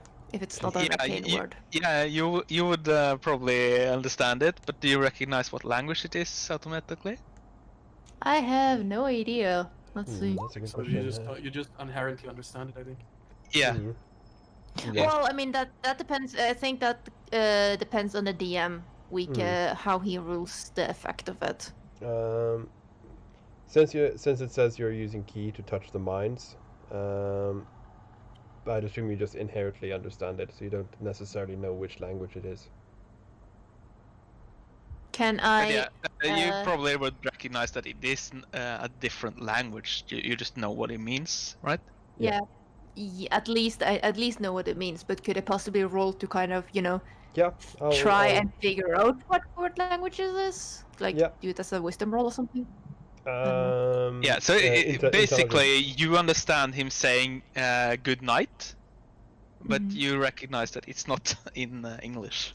Oh, okay. Yeah. Yeah, you can roll just a normal, just an intelligence roll to see if you know the language as well. 14. Is it Vakari? Is it a normal language of Earth, like French or German, kind of? Or is No. it a nope? Then you don't get high enough, Lissa. You can tell that it's a supernatural language of some kind, like anything from Elven to Abyssal, right? Like you have no idea, but you can tell it's not a Earth language. I feel the IQ should be allowed to tell if it's abyssal. Yeah, I thought. But yeah, everyone who was in the room would notice. Bakari didn't notice that he's spoken a different language himself. He was just saying, does it take to break good an night, attunement? but you said it in a different language. Yeah. What did you say, Nat? What does it take to break an attunement? DM, am I still attuned to the heart? I think so. I think the attunement would break. Well, probably not, because the Darrow have been doing their ritual. They've probably broken it. Like I think official rules is they that they have attuned to it like as a community. Yeah. So I think the official rules is when someone else attunes to it. Yeah, I would feel uncomfortable saying they haven't attuned to it. Yeah, they have by now. So yeah. But yeah, would Like, have any chance of understanding what he's saying? I guess is the question. No, I don't think so. What do you want? I know, like I you know would which probably language it react to Bakari suddenly saying something in a different language. Yeah. As you are leaving, basically, it's directed at you. He kind of stops, and he still has the detect thoughts on. So what's your like surface thoughts at the moment? His overall surface thoughts is just that he's wishing you good night. He doesn't, because Bakari didn't realize he used the wrong language. So he was like, the fuck? Actually, you realize that something about him going out of the mansion for the night, like that's something you pick up. Yeah. So yeah, he kind of goes like to Zara and tells her to go invisible and stick to Kareem. Keep an eye on him, and then yeah, Roski's gonna go. Yep. Thras goes off to the gaming room to relax. There is a game of Skyrim just on pause, staring at a Khajiit who's trying to sell skooma. Because someone just walked from the the game. electricity bill is gonna be killing me. Yeah, also, as we've discussed before, the mansion is made entirely from your memory. So all the Khajiit are like drug addicts. There's not a single normal one, because that's what you remember from the game. Also, there is deliberately. They all look like. There is no stealth tree, nor is there an archery tree. There's a stealth tree, but there's nothing on it, because you know there is one. You just can't remember what's there. And every Khajiit vaguely looks like Nas. Yeah. Yeah. But yeah, it's all the Skyrim memes. Like the humans are butt ugly. All the Khajiit look like Nas. Hmm. But yeah. So you go and do some gaming and relaxing. Where has Cogner been since people got back? He like after Asaki like came into town and Mhm. went into the temple. He kind of just went call me if there's something important, and then just like went back to the tavern and has been sitting there like nursing a drink the entire evening. Yeah. So none of you in the mansion has seen him for a while. Lissa, what are you doing for the evening? Going straight to bed, Lissa or? is well, not completely. She's going to find a room because this batch is big. That she can do some yoga in. She also Mhm. takes Mao with her. She keeps the books within her sight at all times. Mm-hmm. But and she is kind of in a room. She's probably found like a yoga mat because Frask would have probably found a place that was a little bit stuff she liked. Seems like something Frask would have done. Roll me a. Oh, this is Insight? perception, and I know you are extremely good at it, but I still want you to roll me a perception. Oh, damn. So yeah, you're sat there doing yoga, and as typical for cats, Mao is gonna try and lie down underneath you while you're like in a squat or something, purring like Yeah. all cats do, like get in your way, and you're Oh. slightly distracted by that, but not enough for your perception, because you know that as you like glance down at Mao and not quite shoo him away, but like push him away a bit. You do notice that the book starts to move, and you immediately look back up at it, and it stops again, and you're like, I know that thing is moving. Yeah. So she's gonna stop this thing. She's gonna take the book with her. She's gonna go find Rask. Rask, can you conjure up new things after you made the mansion, or can you only do it when you conjure up the mansion the first time? It depends. Is it a permanent object? Do you have like this is gonna sound a little bit weird, sort of like those kind of things you carry babies in? Crib. What? Yeah, like on your back or on your stomach. No? Why would I have that? Can you make that? Okay, what? Are you... Is there something you want to tell me? Is your relationship with the No. Archer boy a little bit No. more serious than I had No. originally thought? No.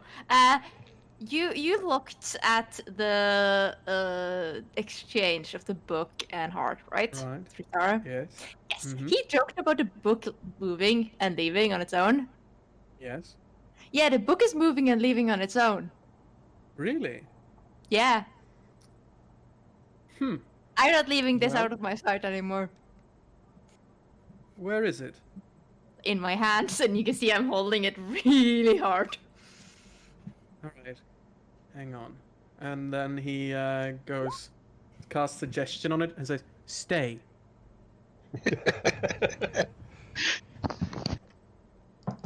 Wasn't that what the Darrow did? He said, that's what Yeah. the Darrow did. Didn't seem to work Uh, though. Let me just check something, because Oh no. suggestion. Does that have any like auto fail? Like if anything has too low intelligence or whatever? It must understand you. And if you can't be charmed, it's immune. Hmm. Mm-hmm. This is an interesting question. Is the book in its true form, or is it a shape changer of some sort? Hmm. I mean, I know what's going on, and that is that the book is trying to get closer to the other parts. I think there's No, there's it's talk of trying to that, do the isn't it? opposite. Is it?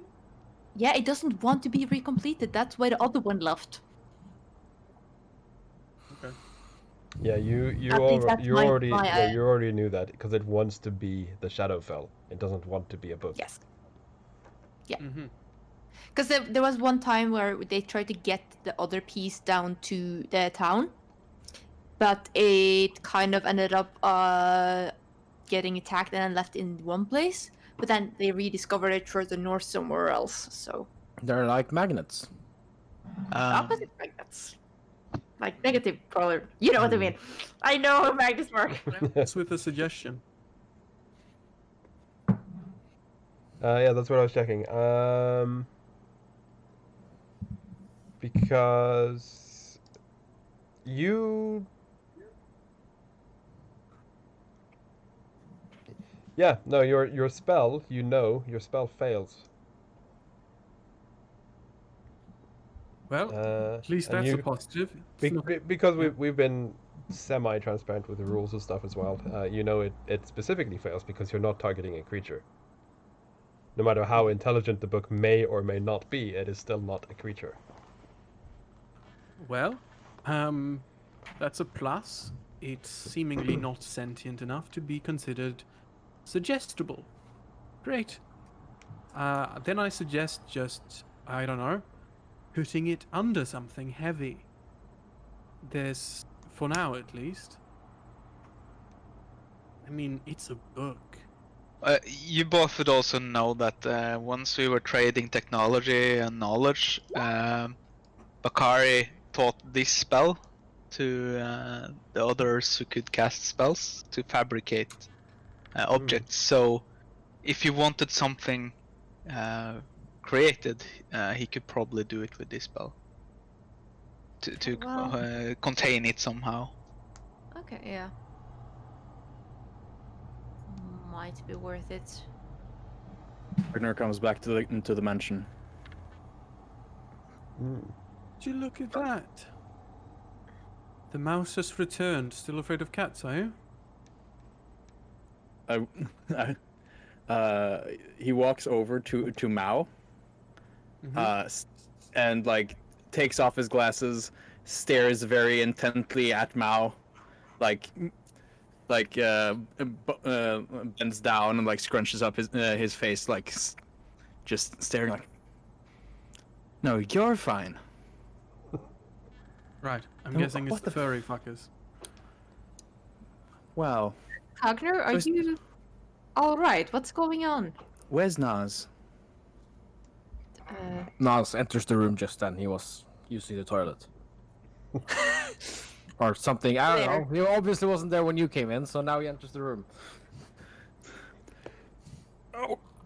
Considering how the rules of Magnificent Mansion works, it's like when you desummon it, there's just a pile of shit in one corner of the field. Because everything you bring gets expelled. And you hear it. Yeah. Imagine you have a mansion with multiple floorings, and then you just hear the clatter as it falls to the ground. Yeah. So, while retching at the reaction of Naz entering the room, he goes, like, "Well, that's one crossed out," and like takes up a notebook and starts like writing it, like crossing out mouths, like, "It's not Cats General. What is this? Sorry, I have to go." Oh. And he. Nas has changed his. When he saw you were there, he changed his. He magically changed his appearance to something else. And then it just. Right. That's weird. You okay? Anyway. Well, that seems to have fixed it. I don't know. Sorry, Naz. I just suddenly began finding the thought of cat folks. Don't take this Okay. wrong way. I don't know. It must be the. Okay. Completely natural reaction. Yeah, when are we done? Nas, Done here? yeah, Nas he doesn't face palm as much as he takes like 2 fingers, his thumb and his middle finger, and he like squeezes the bridge of his nose and goes like, "Okay, guys, and we're gonna chalk that one up to the Shadowfell. But this place is actually making racists. We need to get out of here."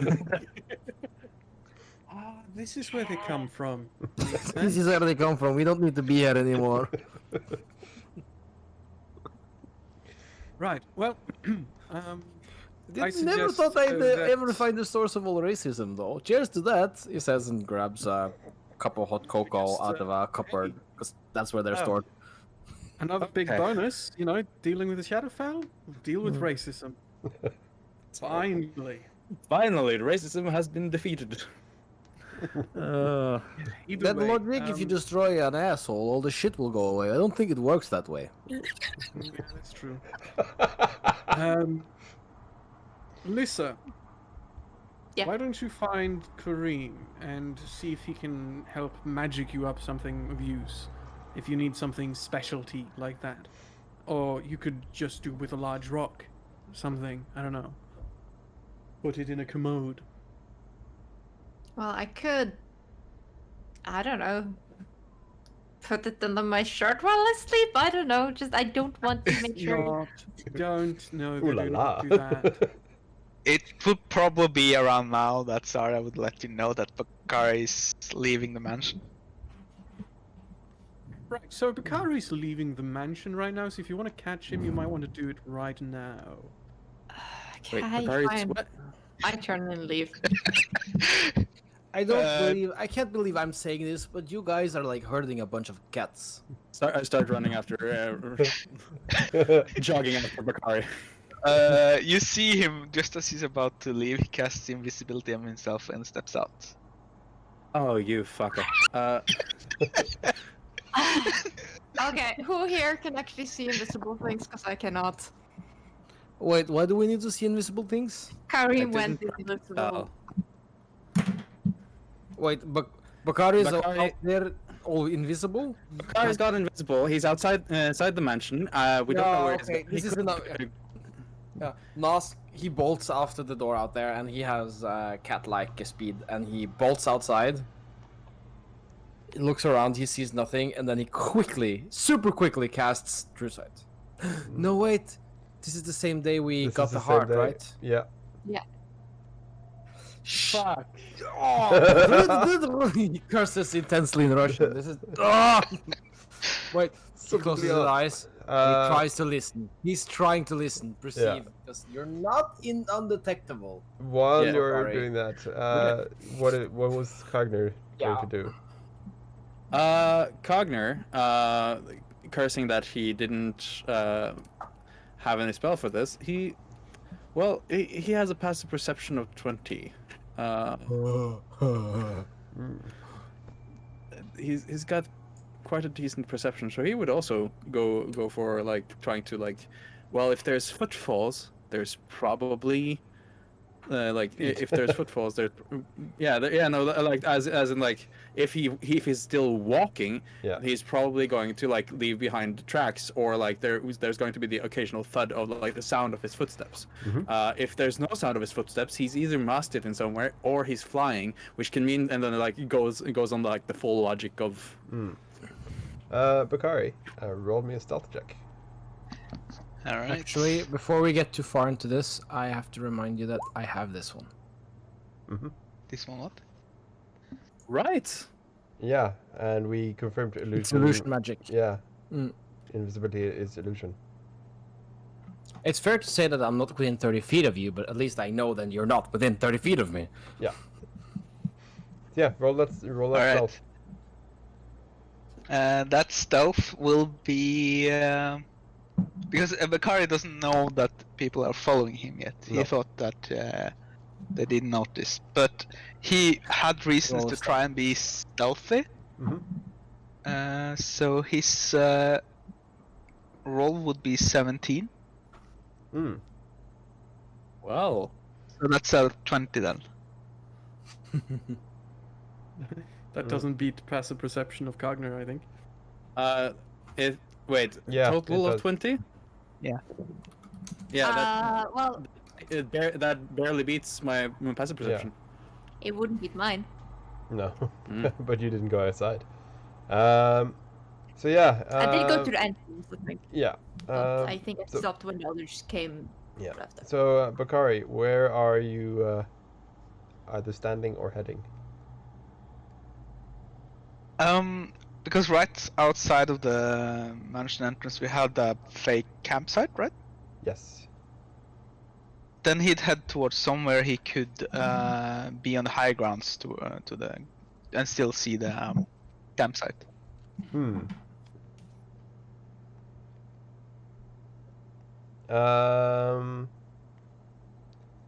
Then I'd say because you're fast, Naz, you just catch a glimpse of Bakari heading towards a small hill away from the camp as he goes outside of your range. I just catch a glimpse of him before he leaves. Yeah.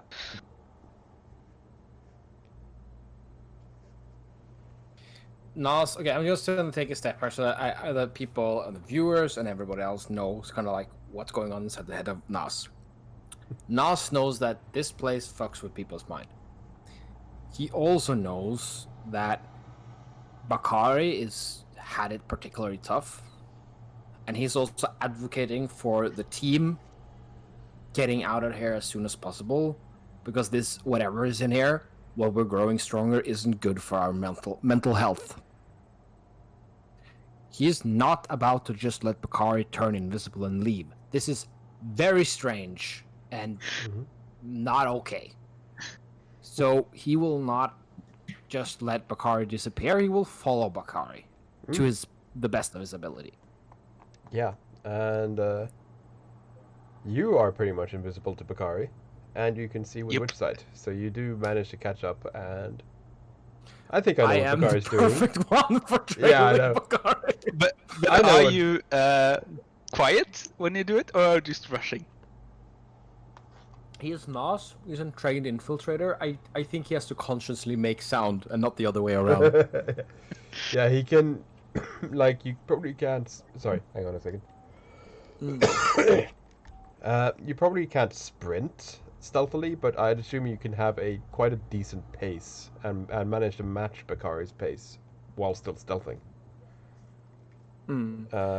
I don't remember if I'm high enough ranger, technically, to actually be able to move at normal speed and also stealth. I know that's a thing they can do. Yeah, but for this purpose, it's fine. Yeah. So yeah, I can get what Bakari is doing. Sorry, Torbjörn, you were saying something. I think Cogner is most likely going to try and, by extension, follow Nas, because Cogner can keep an eye on where Nas is. Yes. Sarah, could she detect me? Probably. I don't know. I don't think Zara would have gone out, would she? Sarah was trying to follow you, but when you went Okay. invisible, she doesn't have a way to track you. No. Invisible. Also, Lisa, after like a bit, So after all the leave, will also have gone out. But what she would have done beforehand, because this is gonna take a little bit of time. She's a little bit slower. Yeah. But she would have put the book, like taken off her backpack, putting the book in the backpack, have the backpack, like close it, had the backpack on her stomach. I imagine you showing up outside and everybody's gone. Yes. So but this what is- she will do, yeah. Yeah. Go ahead, Celia. she will then, like, as she steps out, she will turn invisible. Yeah. Because she can also do that. Oh, this So- is gonna turn so bad. So She doesn't know where people are though, so she will take probably just go like straight to the opposite side of the camp from where the portal is, and basically just try and search for people, Yeah. but be quiet and kind of be slightly out of the way. So yeah, so You know. you're heading to the camp. Okay. So yeah, opposite end of the camp. Yeah. So he doesn't know she's gonna get within range of anything, but you know her passive perception is Yeah. high. So I know. and she's so, invisible. So I know exactly what's going on, so this is going to be hilarious. So, Zara, I assume, is invisible, and is currently following Cogner, because she can see him. Cogner can see Naz. So Cogner is following Naz. Naz Naz can see Bakari, so Naz is following Bakari. Bakari, I assume, has stopped at the top of the hill. Bakari, what are you doing? Just as he's stopped there, he picks out the eye. And I assume I need to be attuned for also the true sight to be possible to use. Yes. Alright. Then you can see that he's sitting down, watching over the campsite area, and that's it. Like, he's not really doing anything else. He's just trying to be quiet, sitting there. Actually, yeah, no, you don't need to be tuned for that part. I just read it. Alright. You just have to hold it Well, out. then, Is it rather than that, you will see that he turns back to the campsite towards basically where the rest of the party is trying to follow him, and he's lifting the eye, and then he suddenly can see all of you with the true seeing spell, and he like calls out, "Why are you guys here? Shouldn't you rest?" Hey there, Bakari. Are you all right? He's talking basically to somebody like in a delicate mind. That's Nas's voice. Are you all right there? Everything fine? You just kind of disappeared out there, and with this place being what it is, and you being invisible, we all kind of got a little bit worried there, buddy. Yeah, also when he says, "What are you all doing here?" Naz, you just glance over your shoulder and see behind you. You see. Behind Everybody. you see Cogner. Behind Cogner, you see Zara. And behind Zara, you see Lissa heading towards the camp. Well, can Nas see me? With his witch sight, he can see through I've- any illusion, which includes invisibility. Yeah, but I'm like, No, within I'm 30 far feet. away. 30 I went the feet. wrong I way. have a limit. I have a Yeah, pretty yeah, powerful limitation on it. So. Yeah, but I like the camp isn't that big. Like I'm assuming you're halfway between the hill and the camp right now, so you'd It's see her a heading narrative. towards it. It Narratively is a speaking. narrative, yeah. Yeah, narratively, I can see you. That's just let it slide. I think it Yeah. works. Yeah, he looks behind you. Like, I imagine it's like a magical torch, like that everyone can see. That Bakari can see everyone. Yeah. Cone of revealing. Boom. But yeah, you answer him. Are you planning on just sitting out here, or what is the deal here? So like, just a matter of fact, like, if everyone would know this, he's just saying, "Yeah, I'm gonna keep the camp safe. Keep watch over it." Like, he's saying it like you would already know that was that's what he's going to do. Like it's obvious. Yeah. It shouldn't. Yeah. Well, it's dangerous out there. So you know what? It's my watch You tonight, right? Yeah. Nas kind of waves to everybody. It's like, it's all good. It's all good. Yeah. You can keep watch, but it's a good idea. And 4 eyes are better than 3, right? I mean, 5 eyes are better than 3. So I think I'll join you. And he gestures to the eye you have in your lap for the. Sarah going to annoyedly say that why are you Mm-mm. keeping watch over a portal that we can close at will? No. I think we all know what's going on here, and it hasn't anything to do with logic. No, but I think grammar. Sarah's probably going to point that out at least. Yeah, Zara can point that out. Why are you keeping watch over a portal that no one can see? The camp, I said, not the portal. She just looks back at the camp, dumbfounded. Yeah, he's You know keeping what, watch Sarah, over the just- camp. Sarah, I think I have this one. Just send someone out in a couple of hours if we're not back. You kind of give them a half smirk. It's no reason everyone should lose sleep over this. She shrugs. Just watching and, the camp, right? Yeah, So she he shrugs looks over and the Bakari. starts. Yeah, she shrugs and starts flying back and mentally tells Rask that basically, yeah, the Bakari's acting strange, and Naz is watching over him, and then repeats the message like, if they're not back in a couple of hours, someone else should go out. Jesus, why are they doing this? That's just gonna make it worse. Alright, well, hopefully Naz knows what he's doing. Wagner stands like 30 feet back, and doesn't really approach, but just like stands there watching over them again, with a slightly worried look in his eyes. Yeah. If you're within After 60 like feet 10 and not minutes, see you- Lisa finally comes up to you guys and find you. Yeah. You're brought up to speed Mm-hmm. by Nas. So yeah, a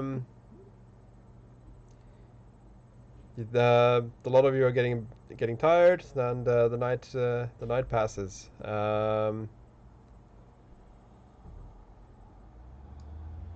Do you actually take shifts?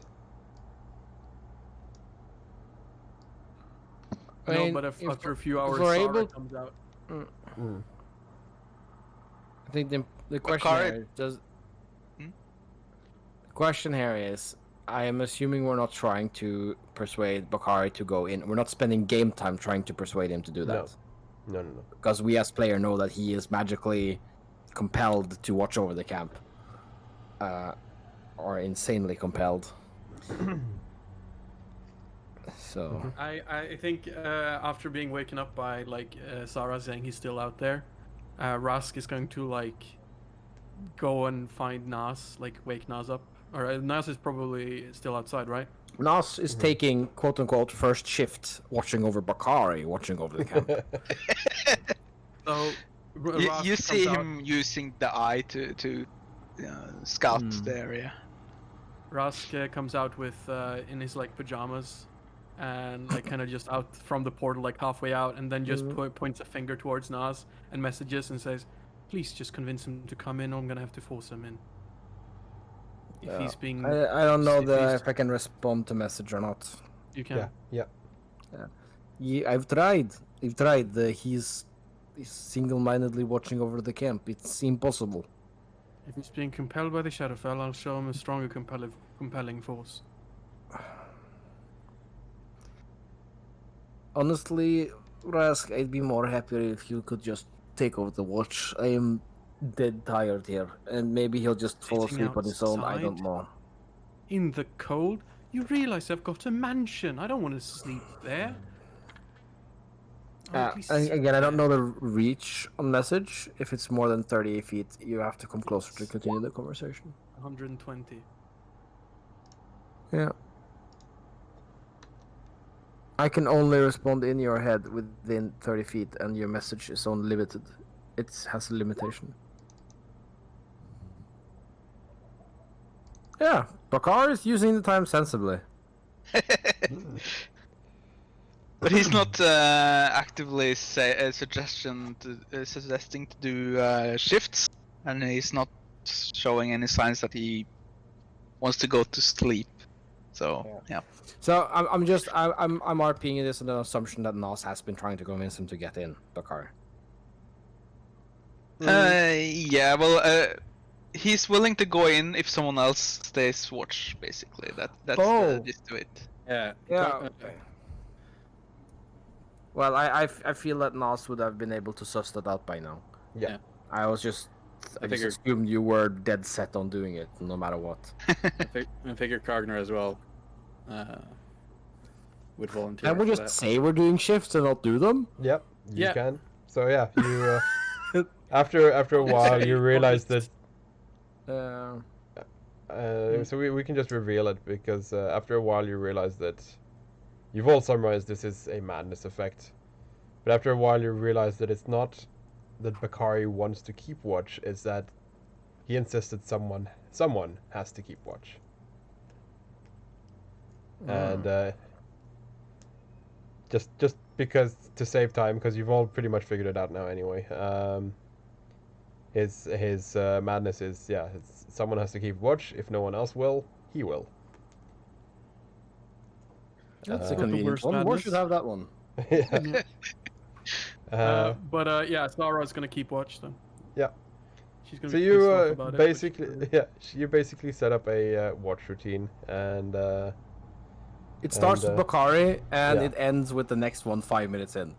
yeah, and yeah, the night passes. You all do get your long rest because you managed to set up shifts eventually. Everyone is annoyed about this except Bakari because you're all like, yes, it's a magical mansion. We don't need this. But, well, it's either that or Bakari stays out all night. So, but yeah, you all get your long rest, and it is the next morning. And who? It doesn't really matter for the order, really, but I do want to know who was last, and it can just be any random person. Zara. Zara? Zara's the only one doing the actual shift, I think. I'm Okay. going to suggest if any player wants to be one. Yeah, That's if any something player fun wants happens. to. Yeah, Yeah. I think Cogner volunteers for the last one. That's fine. Then, Cogner, you're sat watching over camp, just as in your mind the sun is rising because you feel that it's the end of the night, even though it's still pitch black because it's a Shadowfell. And Azaki comes approaching you. Ah, Oh, Master Cogner. hello, Asaki. Is everyone else inside? Yes. They are. How goes it? How are you? How is your father?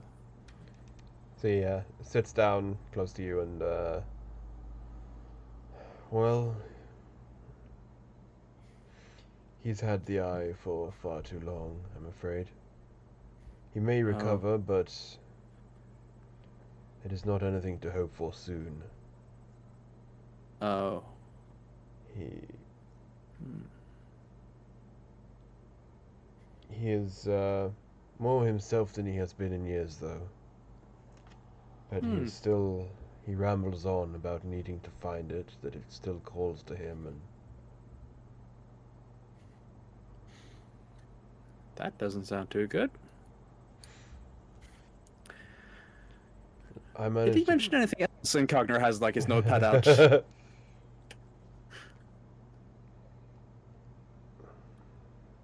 Nothing we need fear.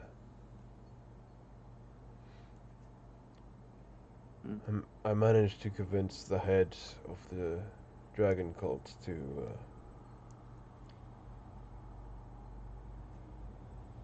keep him isolated and try and help his mind before we act too much. They are, of course, worried about the eye and the heart, but I convinced them to take their time to investigate before doing any rash decisions about such as releasing my father. Right.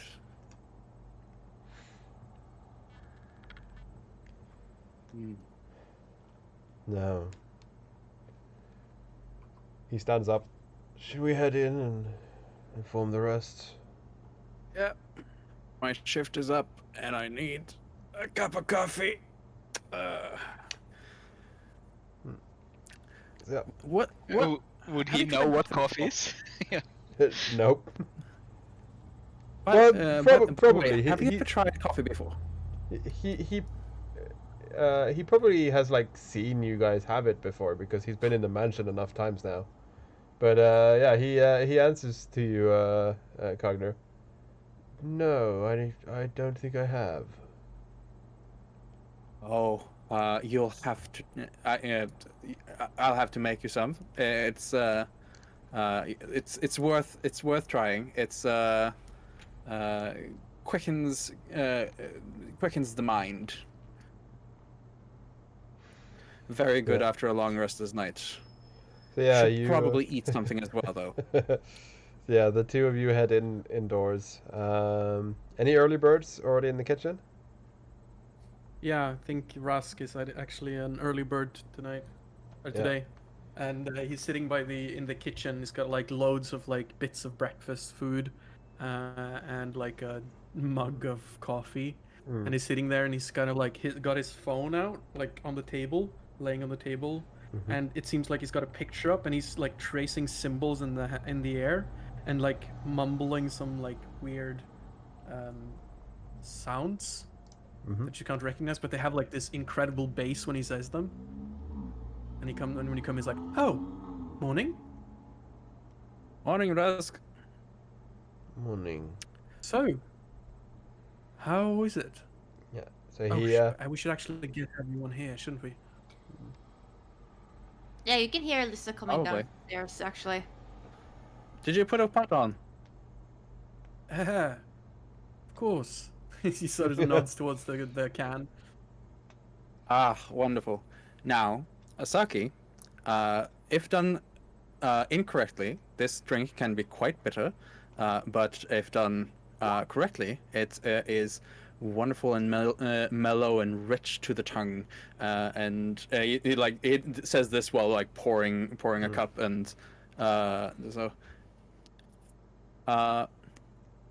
Well, it's not the best one I've had so far, but I think it should be passable for a first try and pours one.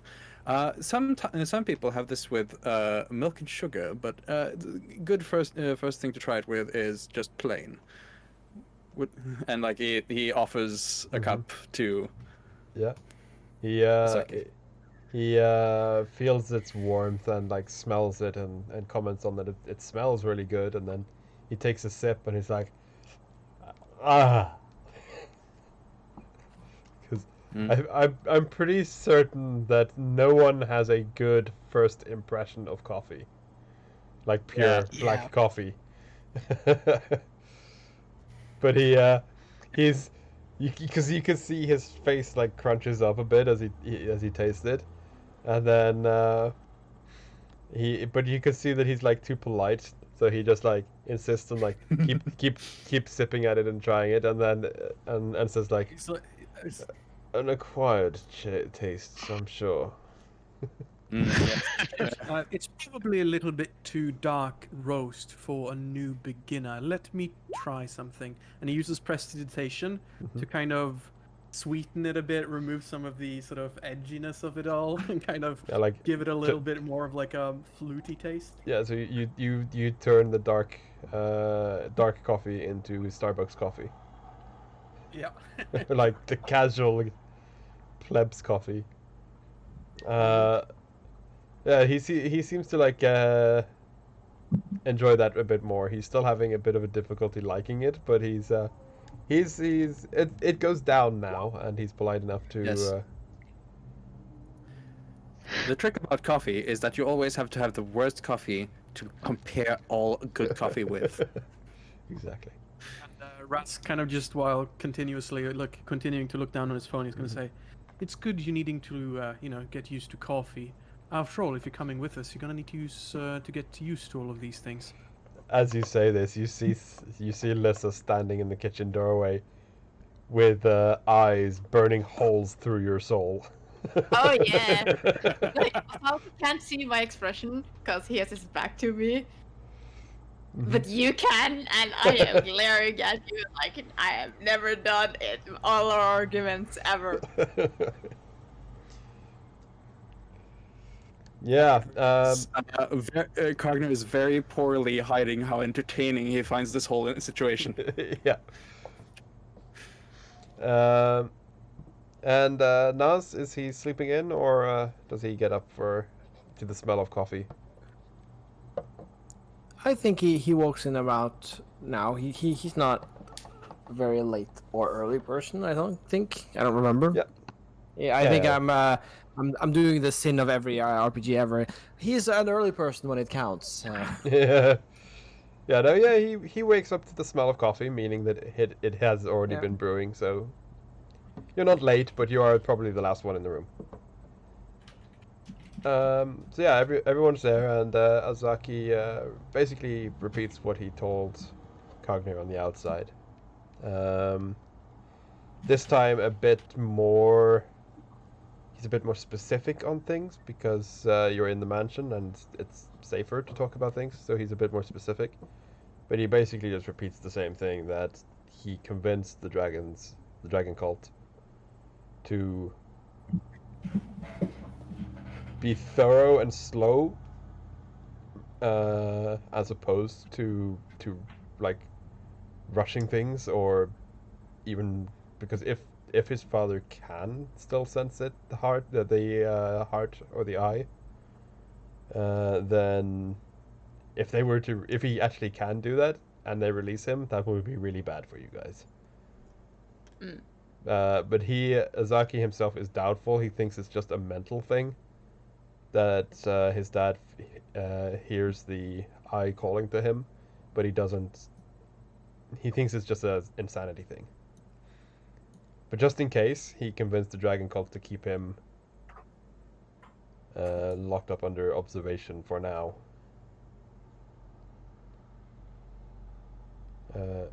That's smart. Thank you for doing that. You've been quite helpful to us here in our endeavor, I must say. It is the way. No, just kidding. But no, he says it is the right thing to do, I believe. How are you holding up then? For the first time in years, my father called me by name instead of soldier. So that's a plus, I suppose. But still, seeing him in this state is concerning. Lisa kind of just gives a nod without verbally say anything else. Rask just like has a crooked smile, like kind of like a he's got a genuine smile really pulling on his face, but he's trying to hide it. And he's not really doing it well. And he kind of looks back behind him and sees Lisa. He says, morning. I'm pretty sure if he did talk about this, I had definitely gone past just standing in a doorway. I assumed we were talking around the table by this point. Yeah. Yeah. So he says, plans for today. I'm practicing my teleport as we have the circle for this destination. I just want to make sure it's right. Luckily, I have a camera phone. That's always a boon. But it's kind of difficult to see. Can you tell me, is that an oglog or is it a bulog? I'm not entirely sure. He sort of shows it to Kareem. Translating arcane symbols. And, yeah. And yeah, he's like, either way, we teleport to the city, and we unite the book. And well, I'm going to be frightfully honest. This whole living in the moment thing has sort of left me a little bit shy on the whole grand plan sort of thing. You'd probably be one of the few who could actually notice, but there is a little bit of difference in Bakari's like empathy towards speaking with you. Like earlier, he's been like the awkward guy, not really being able to socialize, but that has improved slightly. Because he's Because it has a tuned to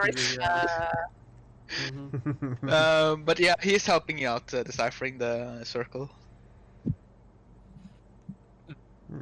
Yeah, so basically what me and the player suggests is we ask if what Sasaki wants to do with this plan. And we go and talk to the priestess, because we're probably going to need her help to keep an eye on things here and make sure they don't get out of control. Shouldn't we just go back to Sked Wayham That's the plan we are going That's to. the We plan. just I just want to make tidying sure up that stuff here. yeah, we just want to talk to the priestess and have her kind of help us keep things under control and like watch over it. Mm. Because things might progress otherwise. So we just want to make sure so that we don't Hey. just ditch. We are going. I mean,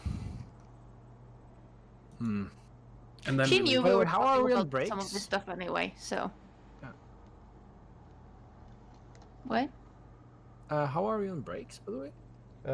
We can have one soon. Let's just finish this conversation up and then we can have a break. Yeah, cool.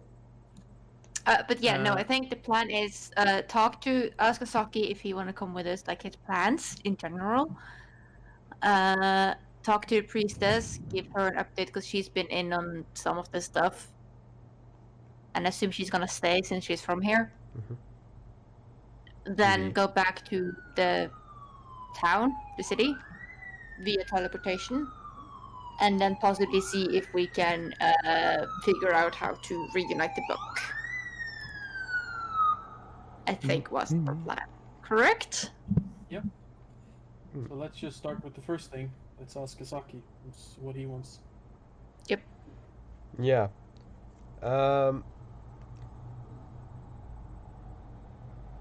He says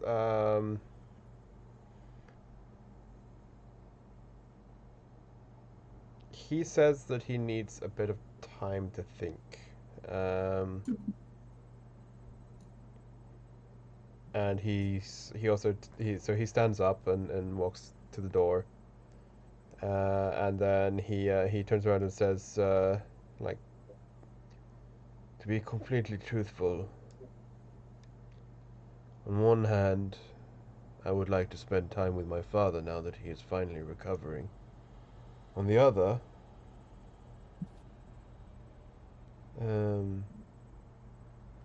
having you reunite the three pieces of the book is a historical and a monumentous occasion that no one in their right mind would miss. And on the third, and he just looks at Lissa, and then and then he just turns back, facing away from the kitchen, and says, "I just need to think on my options for a moment." I just thought about what if like we walk into the Shadowfell and then once we come back out, Lisa has a child already. Like, The time dilution. yeah. Okay.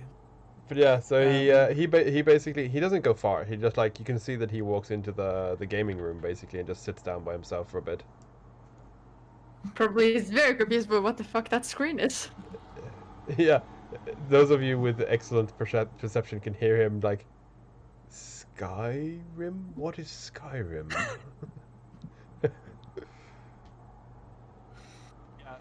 Raz kind of looks towards Lisa and says, "I'm sorry Don't again." say a word. I stand up and I leave the room. You can see she's spotting. Right. Let's She's left. I'll go and talk to the priestess then. It should give him some more time to think. Anyone want to come? No, you do it, Rask. You have that under control. Let's just wrap things up and let's get going before anything more hits our fan. Yeah. Could you please keep an eye on? And then he kind of does like a little head tilt towards Kareem. Cogner just like nods. Yeah. Okay, Yeah, so before we take a break, quick summary. Zaki is just sat in the gaming room by himself for a bit. Lissa is having a hot flush panic attack in her room. Yep. Vrask is going to find the priestess. Bakari.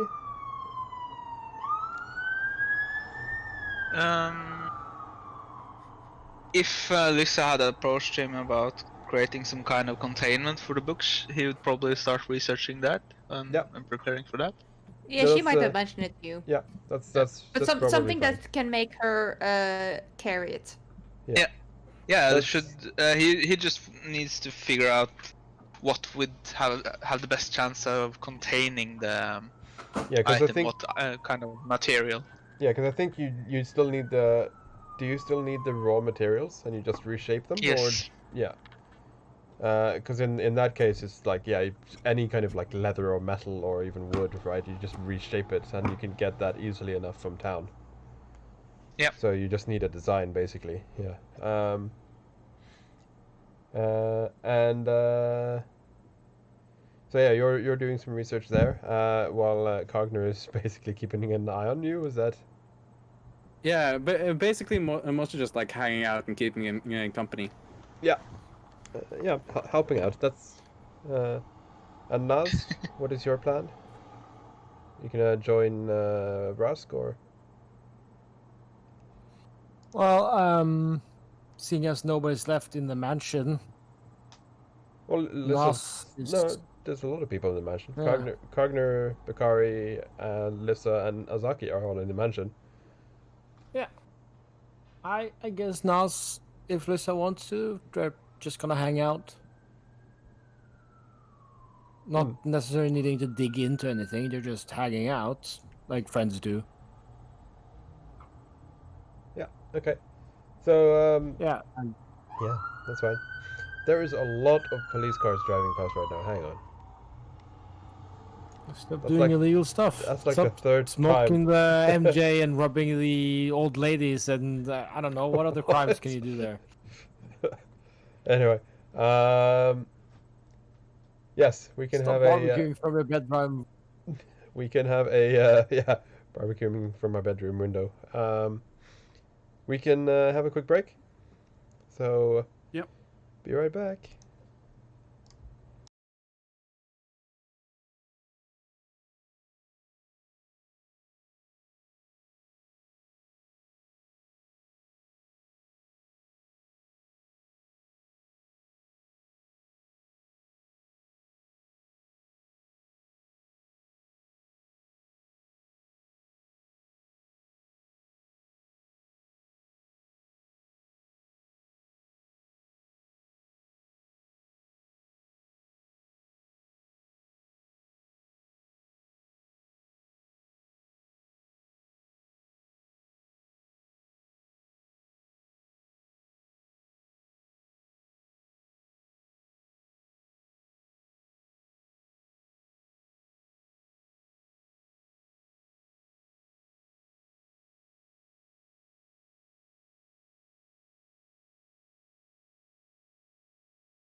And we're back.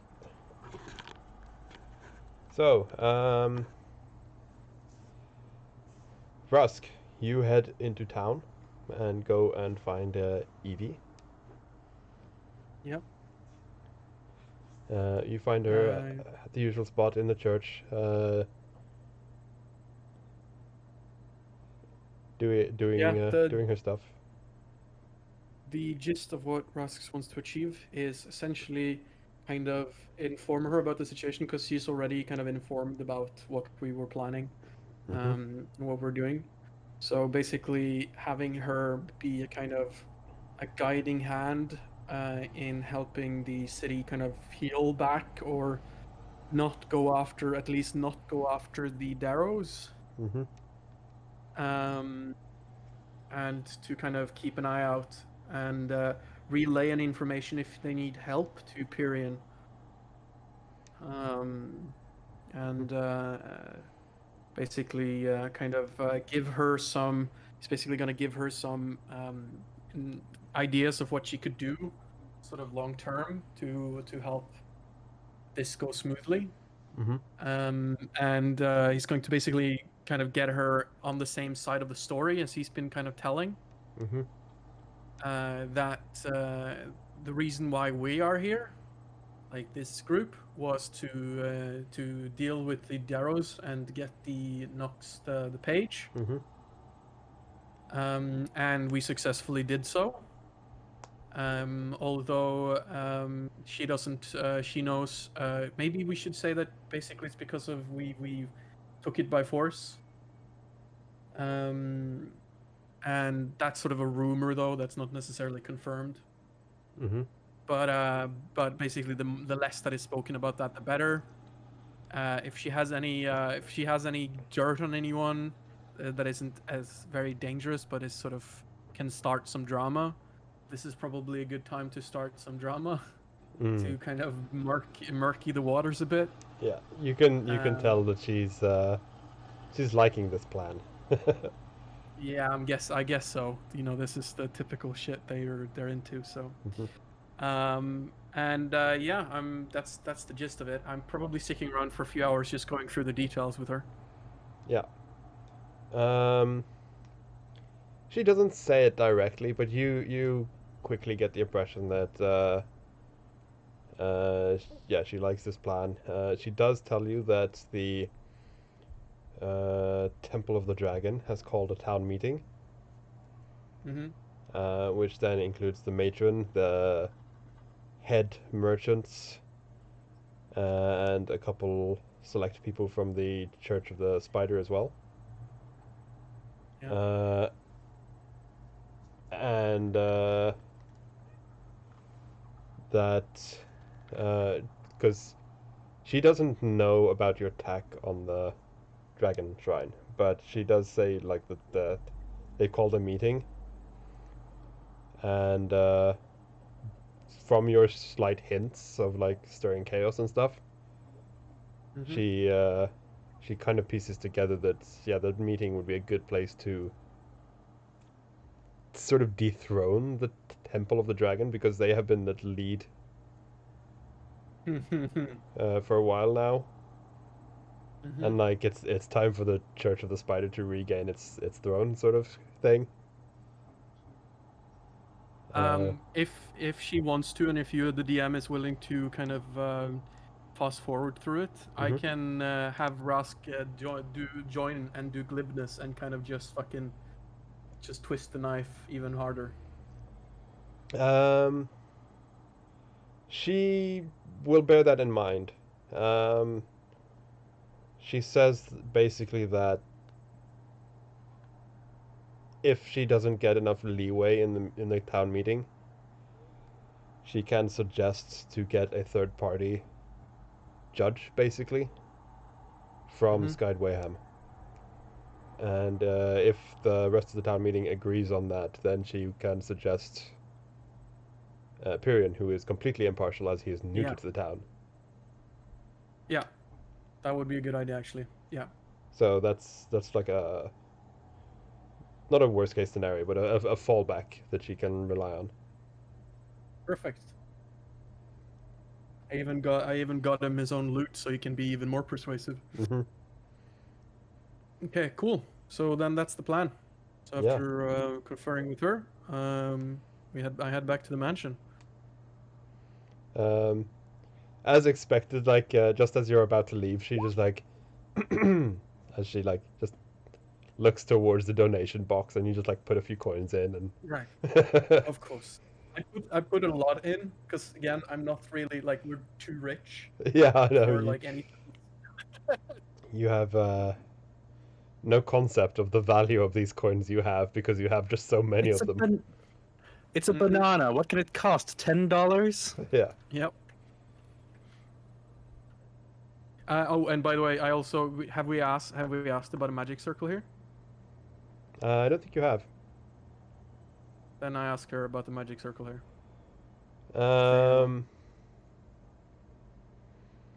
They do have one, but she is skeptical about giving it to you,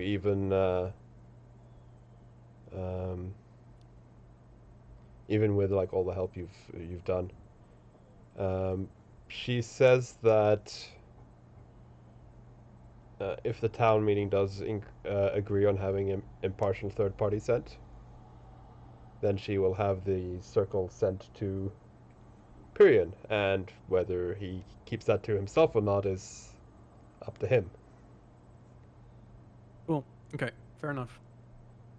I'm not gonna push that subject further. But yeah, then that's it. I'm heading back. Mm-hmm. So yeah, the rest of you has just been sat in the mansion doing your own thing. Eventually, Azaki knocks on your door, Alyssa. Okay. I will kind of. Still keeping an eye on that book in the bag. Yeah. Lisa, fine. I think you've gone ahead and taken a break, but I said that Nas just wanted to hang out with Lisa if she wanted to do that, but I assume she didn't want to do that since then. I did not hear that, so. No, I assumed you didn't. No, it's fine if you do, if you want to have some company. Yeah, I'm just giving you the option because that's the thing. Does Lissa want to be on her own, or? And it's fine either way. Just let you know that. She then, if so, Nas would have had to knock on her door earlier because she had basically stormed off from the kitchen earlier. Mm-hmm. But she's fine with him having followed her and done that because she wouldn't. Yeah. Like, if it was a well, so it's fine for her to hang out with Nas. Yeah. So then I assume that like the door's open. You're probably Naz. You're probably sat playing a bit with Mao, I would assume, and like talking about wow, he's grown a lot, and yeah, basically just talking about Mao. All harmless, just talk. Yeah. And then hanging out. Nothing emotional or draining or anything. Just hanging out. Mm-hmm. We need that too. Some. Yeah. And I look up yeah. When Pocket comes. Yeah, so he knocks on the door frame because I assume the door is just open now. And Yep. May I have a word? I guess that's my clue. Nas says and gets up and pats Mao on his head like, hey, you wanna go get a snack from kitchen? Mouse jumps off. Just running out the door. Runs kind of he runs kind of out the door, so Asaki probably has to like take a step back and then down towards the kitchen. Yeah, because Mao's big now. Mouse big. Mm-hmm. So yeah. I always stand up. Yeah. Of course. He waves both of them. Walks down So the he yeah. So Azaki stands there as a military trained boy. He stands there like straight back and almost in a like a military posture as he addresses you and Lissa, and basically says he basically repeats his dilemma that that he's been thinking, because he should probably be spending time with his father, but also he wants to bear witness to the book. And then he says that I am a soldier of Skydwayham now, so I will return to the town, to the city with you. It is my duty as well, and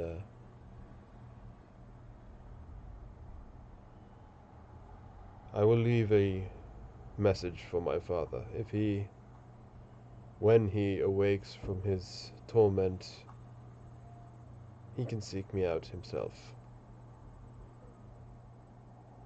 That is... At least I can. Yeah, you continue. I was by his side when he received the eye. I was by his side when he lost his senses. If I am to be by his side now as well, he will most likely think of me as a worthless son. I would rather go and do something useful, and if he awakens and wishes to find me, then he can seek me out himself. So I will join you back to Skydwayham. Lisa kind of make a motion that he can kind of come in to the room at least, so he doesn't stand at attention. Yeah. He relaxes a bit. Yeah. Well, I know this is a very difficult position that you're in, but I appreciate you coming with us, and I'm sure your father would, when he comes to his senses, would be proud of you. He smiles a bit and nods, and then he says,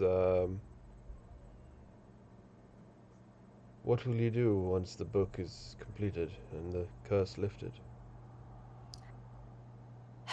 Well, this is actually going to be a long story. So what Liz is actually going to end up doing is she sits him down, and like I probably have a table or something. Mm-hmm. And I get actually one of the Rask's servants to bring up some drinks, coffee, and probably hot chocolate, like things he hasn't had before. Yeah. One of the servants asks if you want the PowerPoint presentation on our current situation that Rask has prepared. No. Of course he has. Of course he has. I'm not going to explain what the PowerPoint is. With like a miniature projector that you can like get it up on the wall. Yeah. No, PowerPoint. Is that what those clerics do when they lift a finger and someone dies? That's power word kill. I would recommend it. It's not fun. This is had an intervention, so she knows what it feels like. Yeah. Oh, nice art. That's good. But yeah, no, basically actually what she's going to do is explain a bit more about, because he knows we are leaving at some point. So she's explaining how much time she has left here at the moment, but hopefully, there's going to be opened ways between. And she actually is going to give him a little bit more information about her situation. So that he has a better idea of the world she comes from. So among other things, she's going to explain that magic in her world is a hidden thing. Most people are not aware of it, and kind of just, they end up having like a couple of hours of just talking, because most of the time when they've been spending time together, it's been about talking about combat, talking about like fighting things. They're actually, skills. Yeah. This is more just actually them talking and chatting, and he might explain a couple of things more about his culture here, and things that we, when two people from different cultures, even like here, like America and Norway or England, suddenly you find like some minor things that you think is completely normal that the other person thinks so weird. Yeah. You wear shoes inside the house? Wait, you don't? Yeah. Exactly, those kinds of things. Oh, that's so Yeah. weird. What would you wear shoes inside? Huh. But yeah, those kind of things. So they basically end up talking for a couple of hours just about both Yeah. random things, and like they have 11 days left or something Mhm. here. But you know, and a little bit about her world and things like that. So yeah, no, basically they end up actually having a proper chat. Mm. And actually end up enjoying it quite a bit. Mm. At least Lisa does. So So yeah, you probably just to distract Asaki from his father. So yeah, you spend some time talking, and Naz is currently chasing Mao around the lobby, I guess, when Brask Mao returns. found the what's it called? Catnip. Yeah, yeah. Mao found some of Naz's Works for hidden me, it catnip. works for you, yes? When yeah, Brask, you return. Yeah. So he comes into the kitchen and sees that it's been decimated by a massive cat and a smaller cat, and sort of just sighs and says, "So I'm done. Ready to leave?"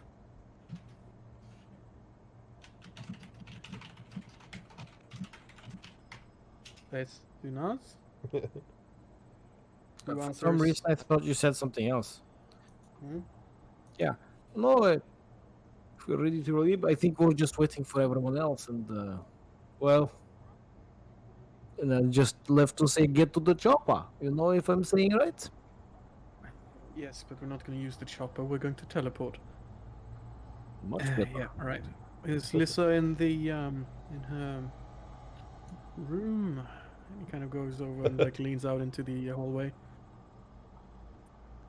Hmm. And what about Kareem, Gagner? Where are they? Probably in one common room, trying to create this containment. Yeah. I'd assume. yeah. Yeah, I assume you've managed to make something by now. Yep. So. Yep. How it looks is up to you, but I assume it's sort of like Celia described, with like a baby strap, almost. To have it like strapped to the chest, so you can like see it at all times. Yeah, we'd probably make it possible to conceal it under some clothing. Mm. Like, if the item itself isn't that big, that should be possible. Yeah.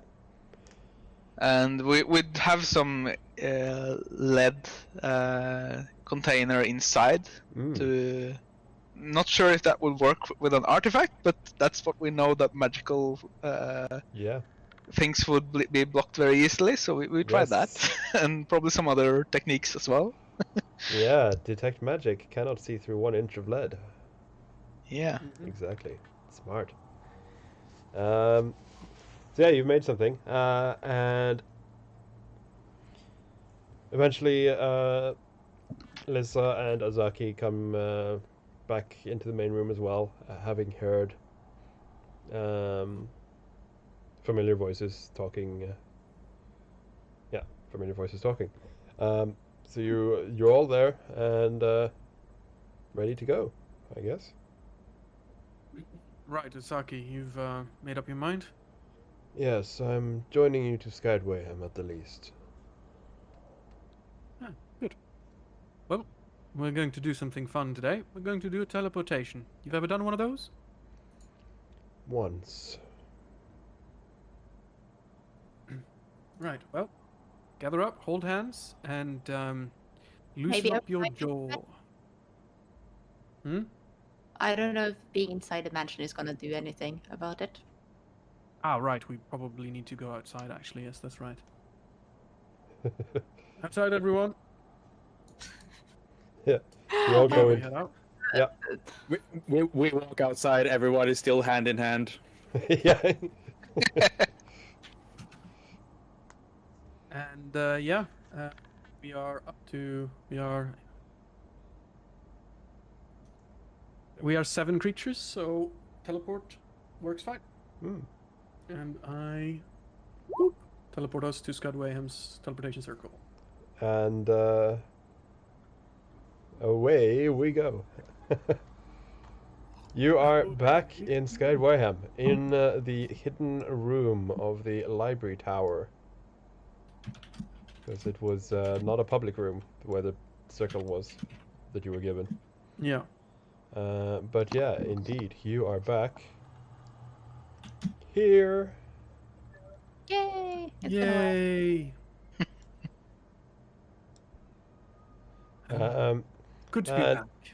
as you enter into this room in the library, there is 2 familiar faces sat around a desk, not too far from the circle. There. Let me just change the map as well. There is the Kith Lord. Mm-hmm. And Pyrion. And Pyrion looks up and says, "Oh shit, not you again." Hey, language. I made you. He laughs a bit. He said with a cocky smile. Yeah, he laughs a bit and says, "I assume it went well then." Just as well as you'd expect. Oh, we'll have to talk about some consequence mitigation you'll have to do. It'll be fun challenge. Anyways, how has it been going here? The Kith Lord explains that me and young Pyrion here have been overseeing some of the town's history and finances and whatnot. You know, just getting him up to speed.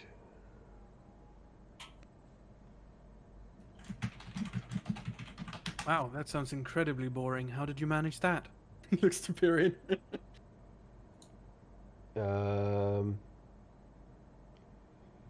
Well, you made me, so you should know. How do we get on with anything? Right. Measured quantities of drugs.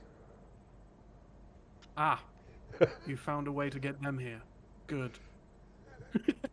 I was worried. Oh, do you? No, you don't know about the hidden drug party, did you? That was No. nice. Nope. No, those nads. Oh, you didn't know. Okay, well, great. So things aren't on fire, and you're getting along with people. Absolutely fantastic. Much better than I'd expected. Either way, we should have a chat. And also, good news, we got the book. You see Oh, that well. the Kith Lord's eyes almost literally light up. Careful about that, you'll summon the demons.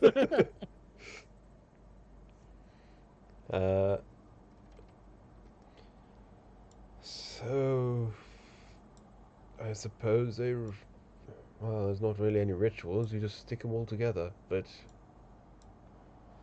so I suppose some kind of ceremony is in order.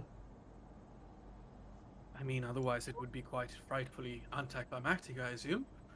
I'm not exactly thrilled to see what happens once we bring this monster back together. I'm not expecting it to be as easy as just putting them together and whoopsie-doozy, there comes the sun. Pyrion says to Cogner and Bakari, he says, "You may have taught them to make guns, but you didn't teach them to make sunglasses. So it might be an idea to tell everyone to get indoors." Huh. True. Right. Well, okay. Bakari looks at Cogner and said, "We can make sunglasses. We can even teach them." You have. Fuck's sake. Do you know if we'll be able to procure the correct and necessary materials for to create some sunscreen? Because that might also be useful as well. What time of Oh year my god, I really would it be? hadn't anticipated this becoming an issue. I guess, yes, have them all stay inside for now then, until we figure out how not everyone gets incredibly burnt and blinded. 5 whatever the sessions fuck happened. later. Does this place have smoked quartz? Most likely. Like they have a massive mines area. I can Well, easily then imagine it first- being more than just metals and be like different types Yeah. of crystals as well. Just smoked quartz it was used in the oldest sunglasses. Mm. So technically, if they have it, it's possible to make primitive sunglasses. Yeah, they probably can. It's just they've never needed them before. Okie Uh, dokie. Well, Yeah, it's gonna be I- very bright, really fast. So we don't know what's gonna happen, do we? if it goes after plan, There's but no you- such thing you're as right, a plan. don't We know just what know. happens. We just know something will happen. But yes, we should probably have people stay indoors during it. And we should have some guards with protection that can help if some things happen. And that's it, I think. So, So, Kithlord, if you get to work on disseminating this information, and Yeah. we'll prepare. Perion immediately flips the book to a different page and quickly summarizes like how many guards would be the bare minimum to have protection made ASAP. Nice. And relays this information to both the Kithlord and Kagner and Bakari to try and get some. We could probably enlist spellcasters who already know fabricate in this town to start producing glasses of protection. Or, just fucking umbrellas at this point. Just like some cover, that very Yeah. primitive at least. So, oh my god! but, Suddenly, all the Drow are going to be like rich people from the 18th century with like umbrellas and these tiny little black sunglasses, like Dracula style. Just imagine all the Drow walking around with parasols. Yes, dear. Oh my god. Yeah, we start doing preparations for all that, and I also, in a quiet moment, I find Pyrion again, Mm-hmm. and kind of fill him in on the details of like what we did, and the sort of the story that he has to help maintain, and that he can be called in for a jury, and I also offer him a challenge.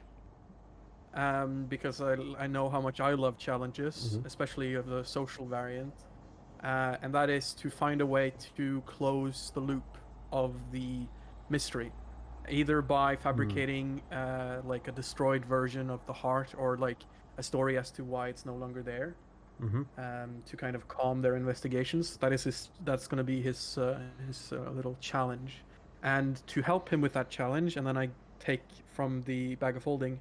I take up the DOS loot that I bought him. You see that he. And, You see that he lights up now, and smiles and says, "Oh, so you do care about I mean me." Well, duh. And he I would say he graciously accepts it, but he doesn't. He just takes it, basically. There's not much grace at all. Yeah, it's like that's the least you could do. Yeah. And he kind of mutters that like I do have one idea that might work already. Oh, come on, don't do me like that. At least wait a few minutes. All right, go with it. Well, if the Shadowfell is going to spontaneously disappear, it shouldn't be such a hard thing to convince people that the fiends were trying to stop you from getting the book, and so they needed to summon the Shadow Dragon. You know. Oh. Fuck, I should have thought of that. Well, technically I did, so... Oh, there you go. Cool, yes. Do that. We just need to plant anyways. some fake clues of other artifacts disappearing to shadows, and Bob's your uncle. Man, I'm seeing you're going to have a lot of fun in this place. I'm sort of envying you now, having this whole playground to yourself, especially now that's going to be sunny. I mean, these people are fairly decent. I mean, you've sort of got like a little, like, playground here. This is still awkward to Oof. say, but Vrask, that is my name, but still, come here a second. And he sort of guides you to the side. Mm-hmm. And he says quietly to you, you can already tell that like his personality is slightly starting to split from your own. Mhm. But he sort of says, I may get all the fun with the Fae that we never got as a child, but don't forget, it is you, not I, that will get to see our mortal father again. And he says that with a very stern look in your eyes, as he just turns away and moves away, letting that sink in. Thomas! Ouch! That one. Ooh. Ooh. Fuck. This is so uncomfortable. So he kind of. A That problem sinks with into, creating a perfect duplicate of yourself is that suddenly there are two people having to share one life. Yep. Yeah. Ugh. The implications are so gross. Ugh. Uh-huh. I know. Okay. No, yeah, Rask is kind of shook from that. Mm-hmm. And yeah, after a while, he continues on with the preparations. And yeah, he wants to kind of get to this point where they can do this as quick as possible. Mm-hmm. So yeah, we can just fast forward a tiny bit, because Kareem and Cogner, you easily managed to teach the craftsman to begin fabricating sunglasses, and also you kind of like discover a way to it's not quite sunblock, it's not as efficient, but it's at least a temporary fix for the guards, a way to kind of dilute mud to make like a to cover the skin slightly. You also have zinc, Yeah, and zinc. which has historically been used to block sun too. So you do come up with a solution there that's at least effective short term. And you gather that it will be about half a day for them to produce enough for all the guards at least, and also get the message out that people, civilians, should get indoors.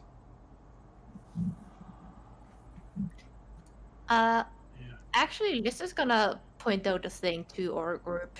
Should we send a message back home that we might be doing this? It's probably a good idea. Yeah, Like- that sounds good. A way to send a Morse code. So if we do that one, just say Shadowfell might not be Shadowfell anymore. Still, don't pull us out yet. We're Yeah, it's fine. like, hi, fixing Shadowfell, gonna be gone soon. BRB. Yeah.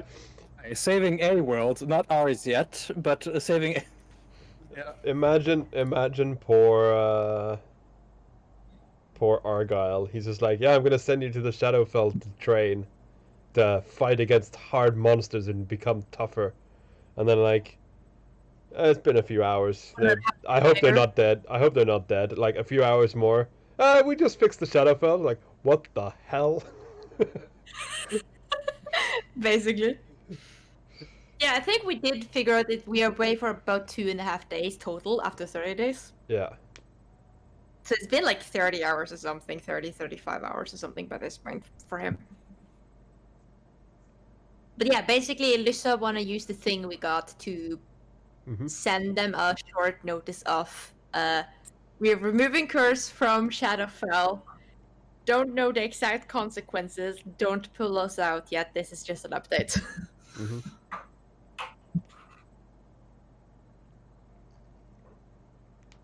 So yeah, you take out the device, and and figure out that this is going to be hard to write on this thing. This was a Morse thing, right? Yeah, pretty much. So, but you basically just, if you remove all the vowels, you can still get the basic message across. Hey, we know SMS language, right? Yeah, exactly. We're just sending late and- speak at this point. Yeah, and but you do manage to type out that kind of message and send it, and somewhere in the United States of America on the material plane, 11, or Jane Hopper as she's called, sat in her little office of the BPRD, sees Christmas lights light up over letters on the wall as she receives the message. Oh my god. Jots it down and sends it, forwards it to Argyle after a brief, what the fuck are they doing? I have no the Morse code. um, In Discord. wow. I can also send it in the Twitch chat for the people that. Yeah. There we go. Oh no, it doesn't want to. Okay. It didn't. I'm gonna send it here then. There we go.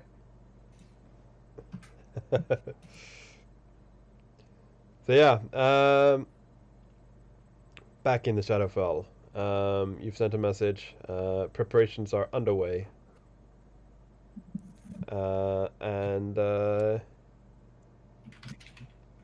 yeah, you have about half a day before everything is ready.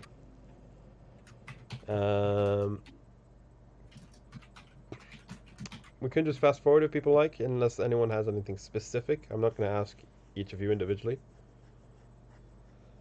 But if anyone has anything specific they want to do before it happens, speak up now. And some more shadow demons. I think our panelist did what she wanted to do. Yeah. Also, actually, yes, I will point out that by the time we are doing the ritual, Cogner's minor is gone. Yeah. Nice. Just gonna say we came to this town around 10:30, so Thomas, you need to tell me how much time we used until the ritual from the point of time when we came through the teleportation circle. Let's say 5 hours. Okay. I also want, from Lissa, a strength save. Oh no. I was so ready to click the sanity, but now I thought you was gonna ask for that. I'm gonna have that as well, but I want this from Lissa first. Okay, yeah, no, it's definitely the book. Strength? Mm-hmm. You're fine. But yeah, every now and then you just feel like a thud in your chest as the book is trying to move out of its container. Okay. It's not like constant, but it's like every now and then it just like you feel a jerk.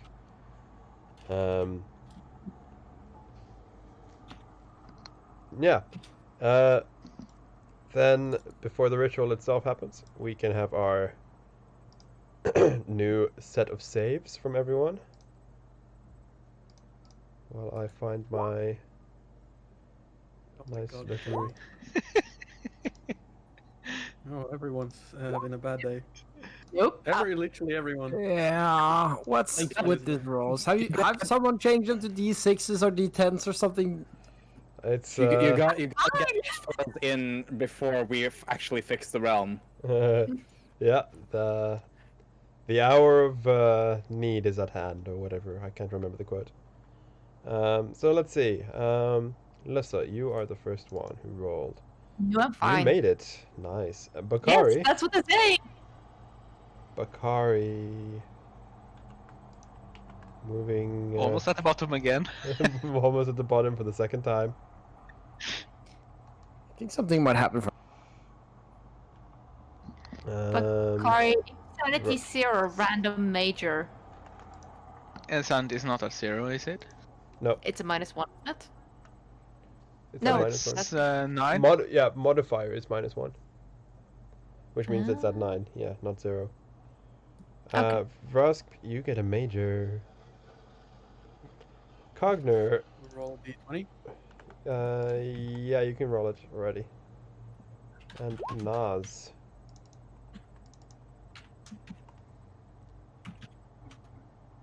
Nas, you no longer have more than 10 sanity, I believe. So you do not skip a step. Meaning, If you had more than 10 sanity, you would have gone to -3 instead of -2. But you do not. If you look at your character sheet underneath charisma, I believe you are at a 9 as well. So you stay there, so you are fine.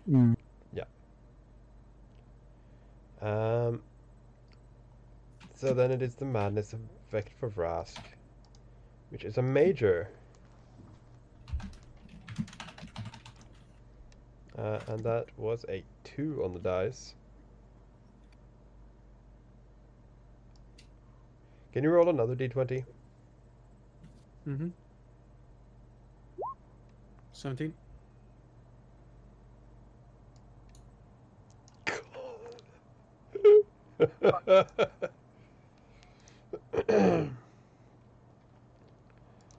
Let's see.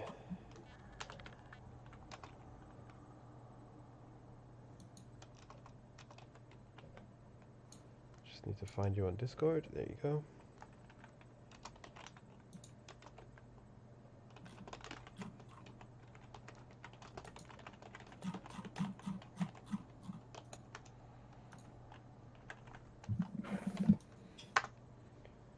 There you go.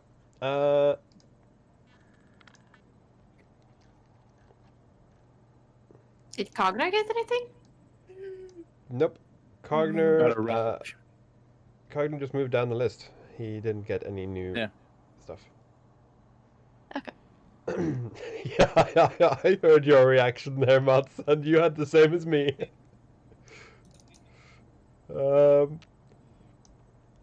So yeah, the time is nigh, and or at hand, and several guards are present, split into 2 groups guarding each of their segments of the book.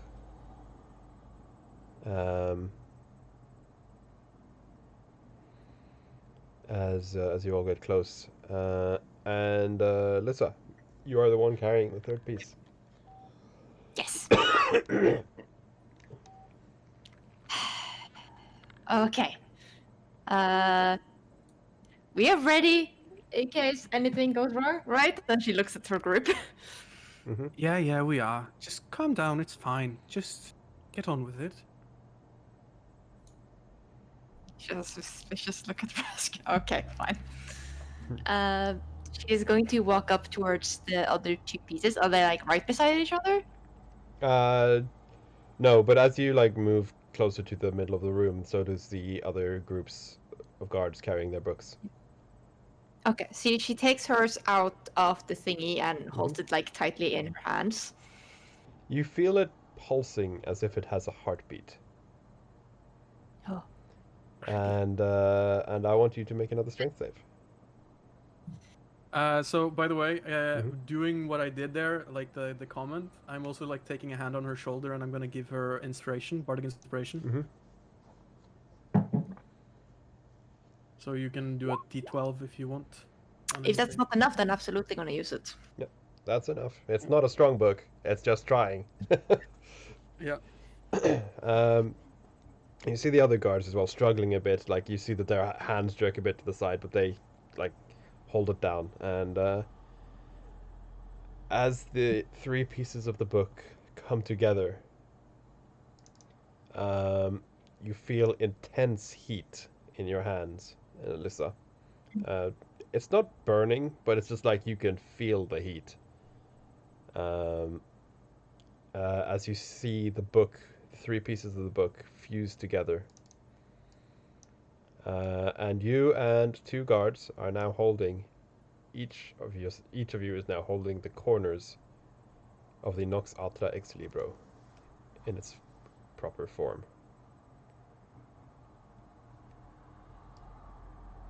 Holy shit, it worked. Well, then it depends. Did the sudden light situation change? I don't think so it works necessarily. You're in the Kiflord's tower. You're not sure if it's actually happening or if it's just placebo kind of thing, but you're pretty sure that the sky is brighter. But it's still pitch black outside. Right, well, I assume that there is more to it than just making the book whole again, as this is what created the Shadowfell. It must subsume it again. At least that's what I'm assuming. What was the thing we got? There was a thing we were told about the book's 3 states.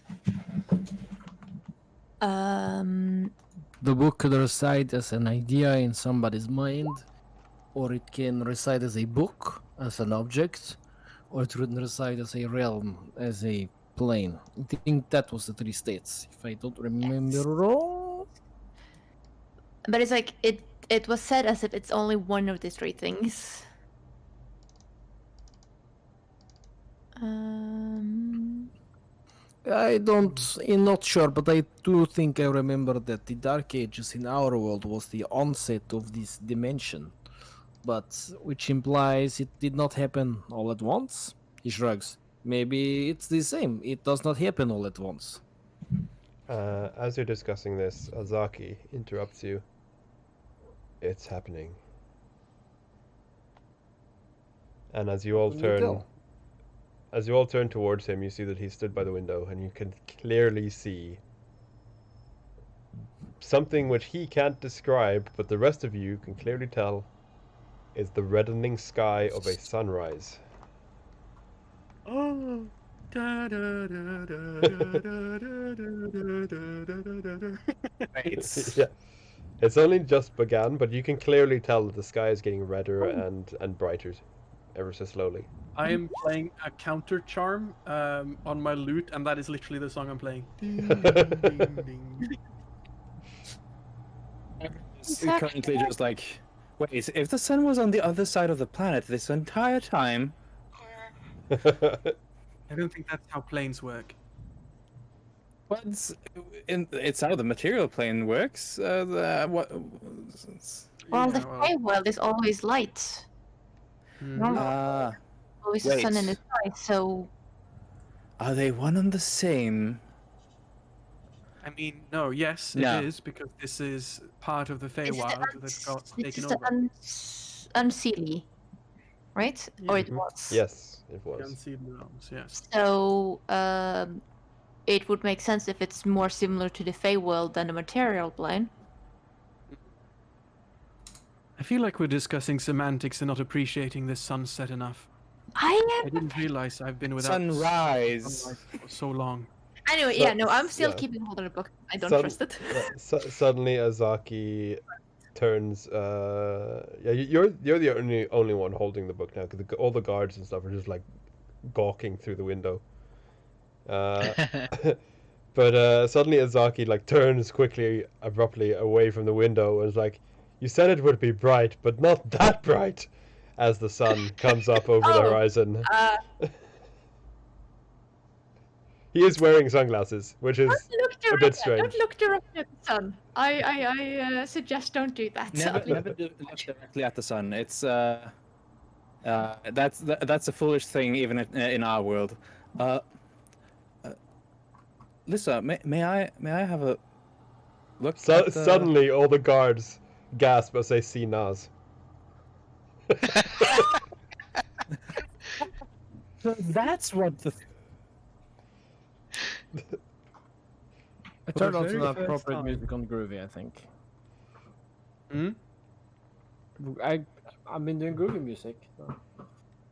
Now I want to just remind that when I created Bakari, I had no clue about this story plot at all, and I put this into his bond. Mm. That is a forthcoming bond. I mean, you are the kind of wizard you are. Yeah. I will look at Cogner because he was the one Yeah. asking. I would try. This is a very dangerous book, but Well, we're well aware. she's not like giving it just to you, but she's kind of Yeah, no, turning, kind of giving you at least a look. Yeah, just trying to like have like a decent close look at. Yeah, before at the before Lisa hands it over or like handing it whatever. over. Yeah. Bakari says to Cogner, "Oh, you can hear his voice too." I thought it wasn't me. The book is speaking to me. Yes.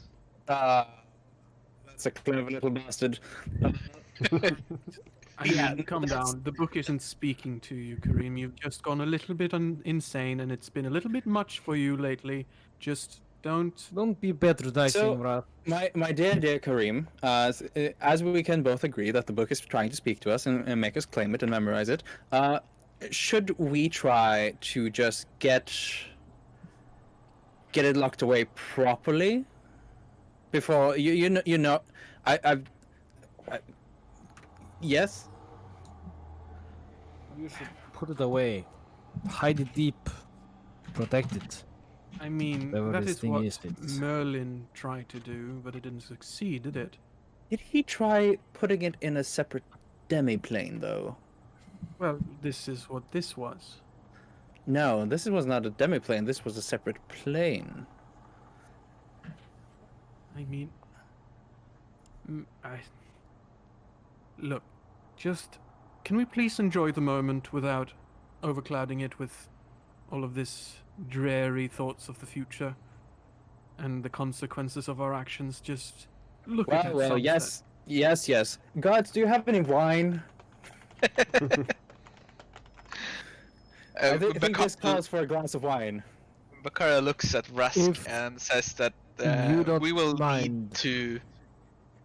need to contain this book somehow anyway. We can't just let it do its thing without oversight. If you don't mind, everybody, I will just go to the roof and take That in sounds some like of a that brilliant beautiful idea. light. Lisa's also now kind of staring out the window because it's like, Mm. I've not seen the sun in 3 weeks. Yeah. It As feels I said, like it feels like every time I've been outside my apartment in like the last month, because suddenly you just see people sitting in the sun, just like, ah, yeah. here it Has comes. anyone been a COVID metaphor? Ba-da-da-da. Oh man. We did COVID you- before it was cool. No, it's winter time in Norway. Yeah. You know, Yeah. you don't get that Yeah. much sunlight. Yeah, like that's just like in Scandinavia in general. As Hey, soon as like the is sun that- comes, people Is that stop. what happens here? Is that what happens here too? It's like a gradual. It doesn't show up for just shows up for a couple of minutes and then goes away for 24 hours and then 20 some hours and then shows up again. Like what? The as you're looking out the window, you notice that finally you're able to see the town in color, and this map is not completely accurate because they have not really had that much concept of color because lacking light. So the whole town is basically just a mishmash of raw materials, basically. The buildings and the architecture have all been chosen based on their shape and texture rather than the actual colors. Yeah. Yeah. So it's Nas climbs to the roof of the Kittlars building. He basically just walks over to a roof and a window, and he just kind of like grabs onto the windowsill and then vaults outside and then scales the outside. Mm. just disappears out. Like nobody else can do that than us because he's got cat climbing claws. It's like a walk on walls. That's dope. Yeah. Oh yeah. You can walk on walls. You can do it. I suppose. Yeah. You're so high levels, you all can do it. But you know, I'm talking about the know. guards. You're the exception. He just disappears out the window. So, Rask kind of now that things like after staring out the window for a bit, he goes to the book and kind of just looks at it and like looks at because I'm guessing Kareem is still there. 'Cause he's Yeah, still yeah. holding the book. Yeah. He says, "Look, I realize that this thing needs to be contained, and that was the plan all along. We were to bring it with us." And make sure that this plane had its chance, plant the seeds, the blue trees, and if need be, evacuate. And the plan was never for the book to be any place permanent. The Shadowfell has to return. At least that's what I believe. Yeah, given enough time, it will happen, is my belief as well. I don't think we are comparable to Merlin, and it's be a folly to think ourselves more capable of delivering this entire realm space from the corruption that is the Shadowfell. Well, Rask, you're forgetting one thing though. Like Merlin had sentries and he did protect the book. That much is true. But I think we have different resources than what he did. We might be able to do something about it because we have, well, different options available. I don't know what they are, but I think it's possible. So Maybe should we at can least send it to Mars. Well, Mars is still technically on the material plane, so I don't think that's gonna help. I'd rather not have aliens from Mars come in and be like shadow demons invading Earth. That'd be a sour mood. Do we launch it into the sun? It does not belong I in was a gonna make a museum, joke, DM. but then I couldn't realize anything, but that might actually be a good idea. I also just realized after finishing that sentence that we might then risk that it corrupts the sun. So Yeah, I don't. like magic doesn't really care about physics, does it? Yeah. Let's talk about the details for later, but I do think we should not use too much time before we actually seriously consider what to do with it. On the But way, I think we have at least a couple of hours. So on the way, like out of the scene, Cogner like comments something like, "How about sending it to Alpha Centauri? That might work. Not our sun, but it might burn." Well, Hot how about we just question. put it back in the container for now? Yes. yes. True, but hot question. Perhaps a little bit too dour for the mood. What's going to happen to all of these incredibly powerful entities that were roaming this realm? Suddenly you see shadow demons spawning all around because of all the light. That's a question for the. What do I see from on top of like a high vantage point? Do I see now that the sun is touching the landscape? What do I see? Like, Let me see if there's any Can I- nearby. Does the massive tentacle something that- monster have a sunscreen? yeah, something that hasn't come up, but like, I don't remember if I think I kind of used my heist or my preparation resource on the ammunition preparation. But can we say that I have like a small, like a single tube binocular, Telescope. like a telescope, yeah, like a tactical telescope that I can just Yeah, that's watch over the probably land fine. with? That's probably fine. Yeah, there is one not too far away.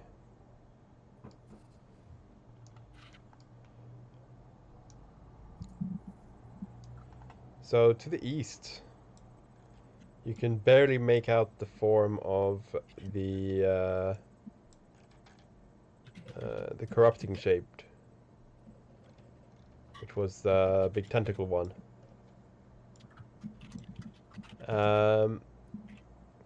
And it's still there. It's still moving around, but it's too far away for you to see if see anything specific. Well, that's going to be jarring, right?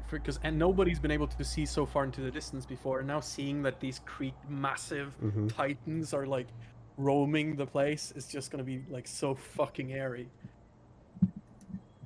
Well, Nas is going to make his way down, and he's going to swing in the window about the time when you're like discussing this, like the possibilities of this future realm, and he's going to say, "There's the giant tentacled one. He's far off into the east. Like, if anyone wants to have a look at it without it trying to eat our brain matter or whatever."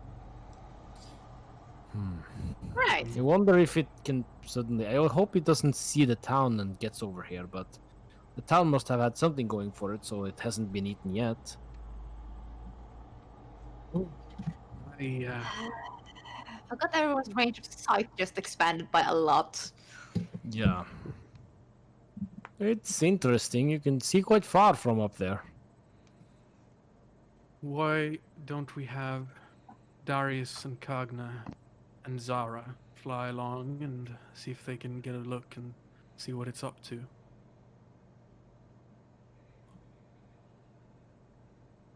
Would you like to join me, Lisa? I trust your eyes are pretty good as well. Oh, they're far better in sunlight than in darkness. Yes. And I think Darius can fit too. Sure. If you Should ask I take this nicely. with me, or should someone else hold it? I have to Hold put what? it The put book? back in the actual container. Yeah, I can keep hold on it for now. I've had my fill of the distance. Okay. Okay. I mean, I if you don't did, mind. I mean, you essentially- should all go out and see the sun. It's beautiful. It's I handed different up from our Shan's stuff sun. over to It's Naz. Hmm. Naz. So you What? have it now. You said you could have it. You said yes, Yeah. so I'm giving it to you. okay. Yeah. Sorry, I wasn't hearing you because I got music going on. That's cool. Would this sunrise actually count as a dawn for recharging magical items? Yes. Ha! Nice. Finally. Yeah, we like this, right? Mm-hmm. So yeah, as Okay. Darius heads out with 3 sets of eyes riding him,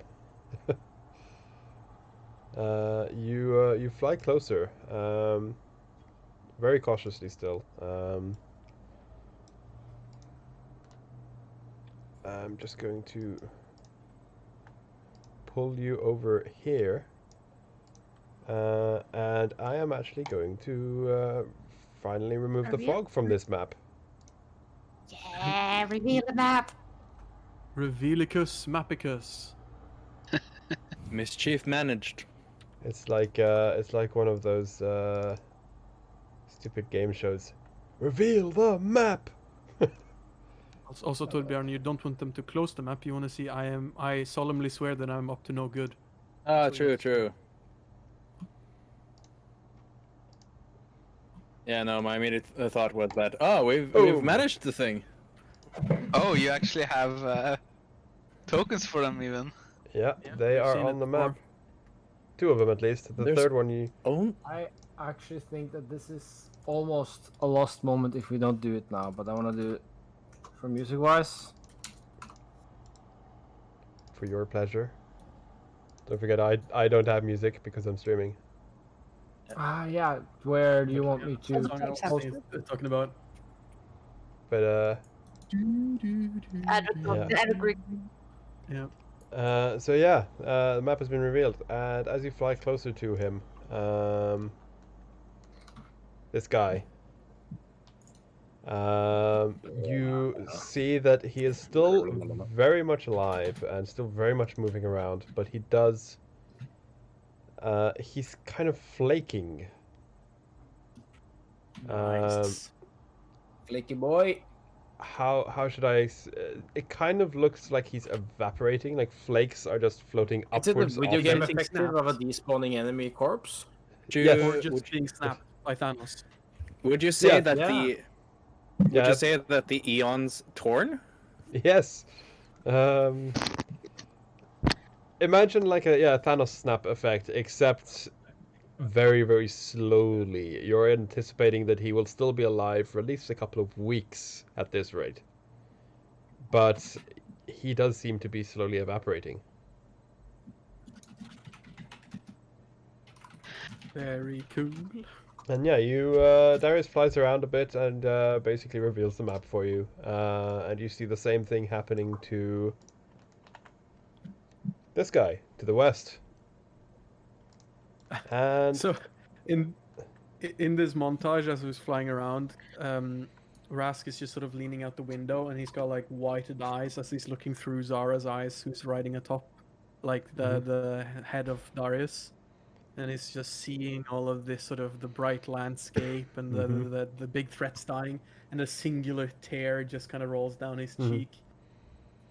And this is this entire sequence in whatever animated movie we are going in is just going in slow motion as we just like see the flakes slowly drift off and. Okay, And so this- these things. those, all three of them, yep. Slowly evaporating. Actually, as we're kind of flying over the city again, I'm kind of looking down at the blue tree, The blue seeing if that tree, has any. yeah, the blue tree seems to be even more alive. Like it's spread out its branches. Before, like it kind of seemed like it was huddling itself, but now it's spreading out to try and catch as much of the sun as possible. Oh God, I just realized I had building up for this for a while now. I take out the little Groot plant that I had and like taken from a long time ago. Remember the sapling? Yep. Of the blue tree, and I take it out like and hold it out and through the over the like through the window, and like as it gets kissed by the sun, I start like I hold it like on the put it down on the windowsill, and I say, "All right, buddy, this is gonna take a while," and then he starts casting Awaken. So in 8 hours, you're gonna see the famous Groot yawn animation. You stand by the windowsill for 8 hours. Yeah. He's like up against the windowsill and like kind of just looking out. It's kind of a beautiful workplace for this thing though. It's got like the best view. Yeah. And there are like chairs and tables and stuff here, so you can like relax and do this as well. So yeah, as Darius flies back to town and lands, you see. First of all, Zara says to Lissa and Cogner that Vrask is doing his thing. Just enjoy the day. And she just flies off in her own direction. She doesn't go towards the tower. Yeah. Well, I think we deserve the rest of the day off anyway. It's gonna fly around on Darius, basically. No, Lissa is going to if we landed, Lissa's going to go back, get Asaki, and then go around and basically show him things that's basically colors and other things because light. I can show you the world, shining, shimmering, full of colors. But he probably is being blown away by the idea that you can see so far. Yeah. He's like shocked at how far you can see. Like he can see the end of the street. Holy, wow! It's gonna be so much easier to hunt. Yeah, he keeps asking you like the description of colors, like what they're called. Yeah. Because they had like their own sort of concept for that, but it's more like more like shades of gray, like strength. Yeah, like shades of gray, but also 50 of them, but also like textures. Like you would describe a surface as coarse or smooth, right? So like if you're trying to describe, you wouldn't say the building with the blue roof. You would say the building with the smooth walls. that's how he would like describe things, because he would use the textures instead. Because that's what triggers on their dark vision, since you see in black and white. So yeah, he keeps asking like the names of colors and stuff, and all that stuff, and he's completely blown aback by this.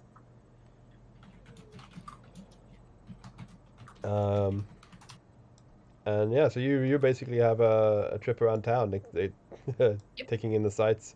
You also see that like, even though they were asked to be inside, like there's so many people who have like come outside to look at things and are in shock. All of them like Yeah, averting their eyes they- because it's hard for them to see. But That's but, kind of the thing. We were afraid if it was gonna hurt them or anything. So I mean, if they are fine with it, yeah. we need to give them more like sun hats and Yeah. parasols and. I just realized that we could probably be the richest people in town if we started to sell all this stuff. Just like a Nas, business. Nas kind of climbs back up top of the building after you guys leaving and seeing you fly off. He's like, damn, I wasn't done watching the sunrise. So he climbs back up top, and at some point he kind of stands up and he just gives a wallowing whoop in greeting of the sun, like woohoo! I can't do it now because it's late and everything, but he really like lets his lungs out just in greeting of the sun. Triumphantly. Yes. So for Twitch chat context, Thomas just posted "What's this?" from the night before Christmas in our Yeah. Discord chat. I was trying to find a better link, but yeah, whatever. You know the link. This- What's Yeah, this? There's that's pretty something good. in the air. What's this? What's this? Yeah, that is every single person in this town right now. Everywhere. Yep. So yeah, the Lissa is going around with Zaki. Naz is sunbathing on the roof of the tower. Vrask is performing Awaken. What Can does... Yes? Can I just add to? I think the whooping of the sun. I got distracted. It morphs into he taking a moment, and basically, he's been trying to realign like his religious beliefs a little bit and believe in. And I know that I'm saying this, but I can never remember. I think it's Sekhmet, right? That's the goddess, yeah. Mm-hmm. And he's going to thank her for watching over them and finally showing up. Not in a rude way, but like, thank you for showing up now that we opened the way for you. Sort of a moment. And actually very nicely mirrored. Under just like the camera pans down to the open window beneath Naz, essentially, where Rask is sitting, like kind of standing there over the plant and kind of like it's almost like singing a hymn that is sort of magically enticing this plant to life. And part of the song he sings is of What's this? of the water lily blooming after a harsh summer, and in the harshest conditions, basically hearkening to his quote-unquote father and Nefertum and his sort of religious dogma, and kind of hearkening to that symbolism. You also get a message in your head, Vrask, i.e. message spell. Which brings to mind a different song, as Pyrion sends you a message as he sees the sunrise. He sends you a message which simply says, "We are the children of the sun." Wait, Great to share that song is on your playlist, Rask. Nice, Thomas. Is this gonna be the House of the Rising Sun? Oh my now? god, dude! I have had. Okay, hang on. I've had Spotify on low because I've been listening to Groovy. Check out what was literally playing when I checked Spotify because I was gonna try and play this song. Children of the Sun. It's as You if know, that Pyrian or exact me same knows. happened in their spin-off. Modern. Yeah. Yeah, it happened with Godzilla as well. Yes, Yeah. you were playing Godzilla. That's So I so was like, weird. What the fuck? Spotify is I just knew that's how it works. I Omnipresent. just knew you had that Mhm. one on your playlist. Why? No, this was the inspiration for Rusk's background. So. Yeah. Backstory. Yeah, I know. I have. I'm pretty sure I've saved your playlist somewhere. Yeah. Yeah. Wonderful. So, Yes. what is Cogner and Bakari doing? I think For their day Cogner off. is, despite how it may have seemed, Cogner has actually packed sunscreen, Yes. and like, Well, you were Yeah, but- flying around the Shadowfell with sunglasses for most of the time, so that makes sense.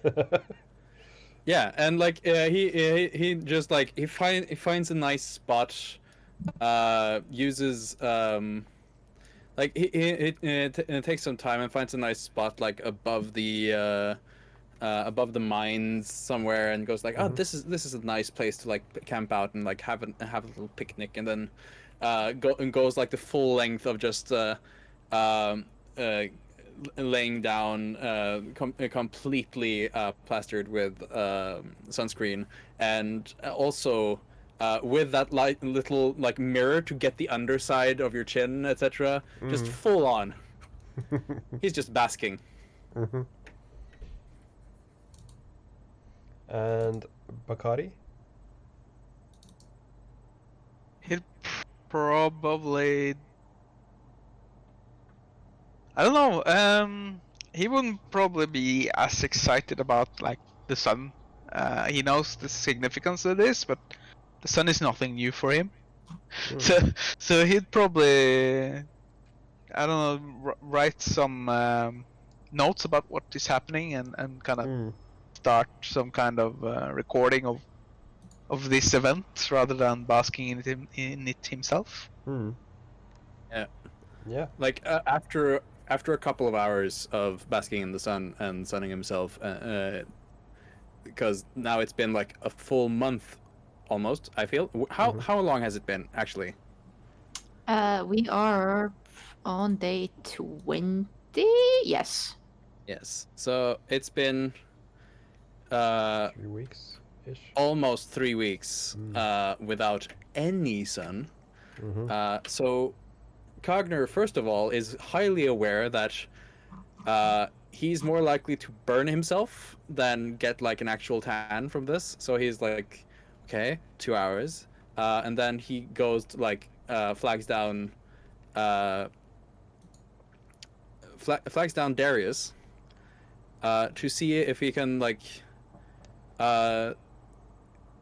go and do some like proper surveying of the area, because now he can like film it all on his phone, because now there is Yeah. sunlight.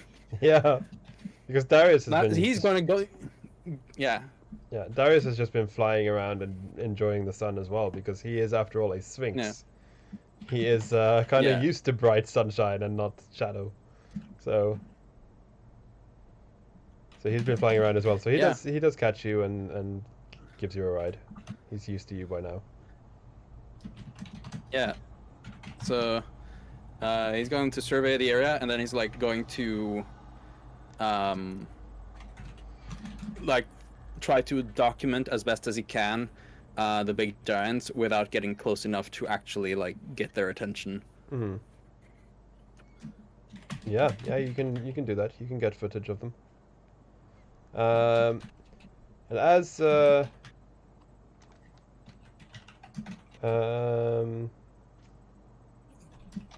day goes on, Azaki is like still in awe about everything, and then he suddenly has a frightening realization as he turns to you scared, Lissa.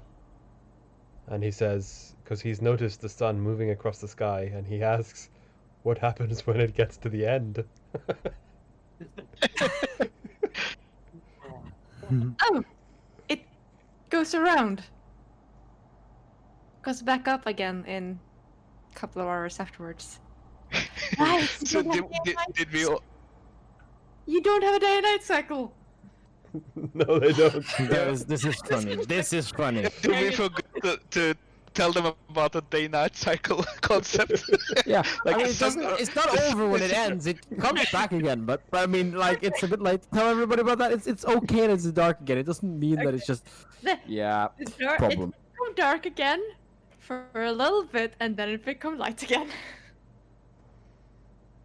I wasn't sure if it was gonna happen here because in one of the other places we've been, the sun does not set. But the place we are from, the sun rises and goes.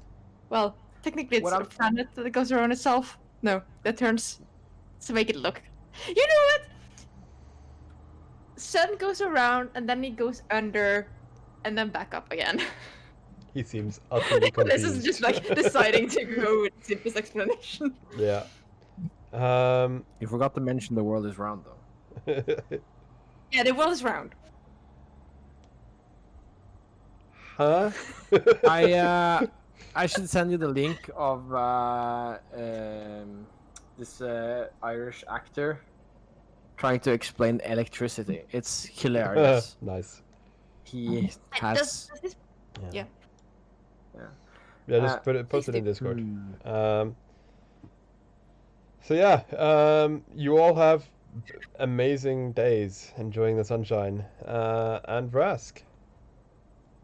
You Wait, I have a question. Yes. So while Nazi's kind of just enjoying the sun, watching it, he's just really enjoying it. You're not laying down, but he's also like watching and just watching the landscape, not vigilantly, but enjoying it. But is there any shades, darkness shades around anymore? Like any nightmares? Can he see any of that stuff? And how would they react to the sun? You haven't seen any. You haven't seen any. Any? Wow. Like there are shadows, like normal shadows from the cast from the buildings. But obviously no, not what I'm talking yeah, about. no supernatural shadow beings.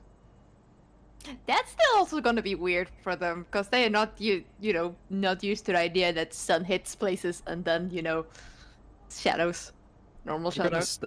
I'm gonna swoop down with Darius at certain points and just like cast daylight and see if that has any effect. Actually, not daylight, just light, because I think I have that one. Yeah. And just like see if that has any changeable effect or if it's just like, oh, okay, the shades are gone.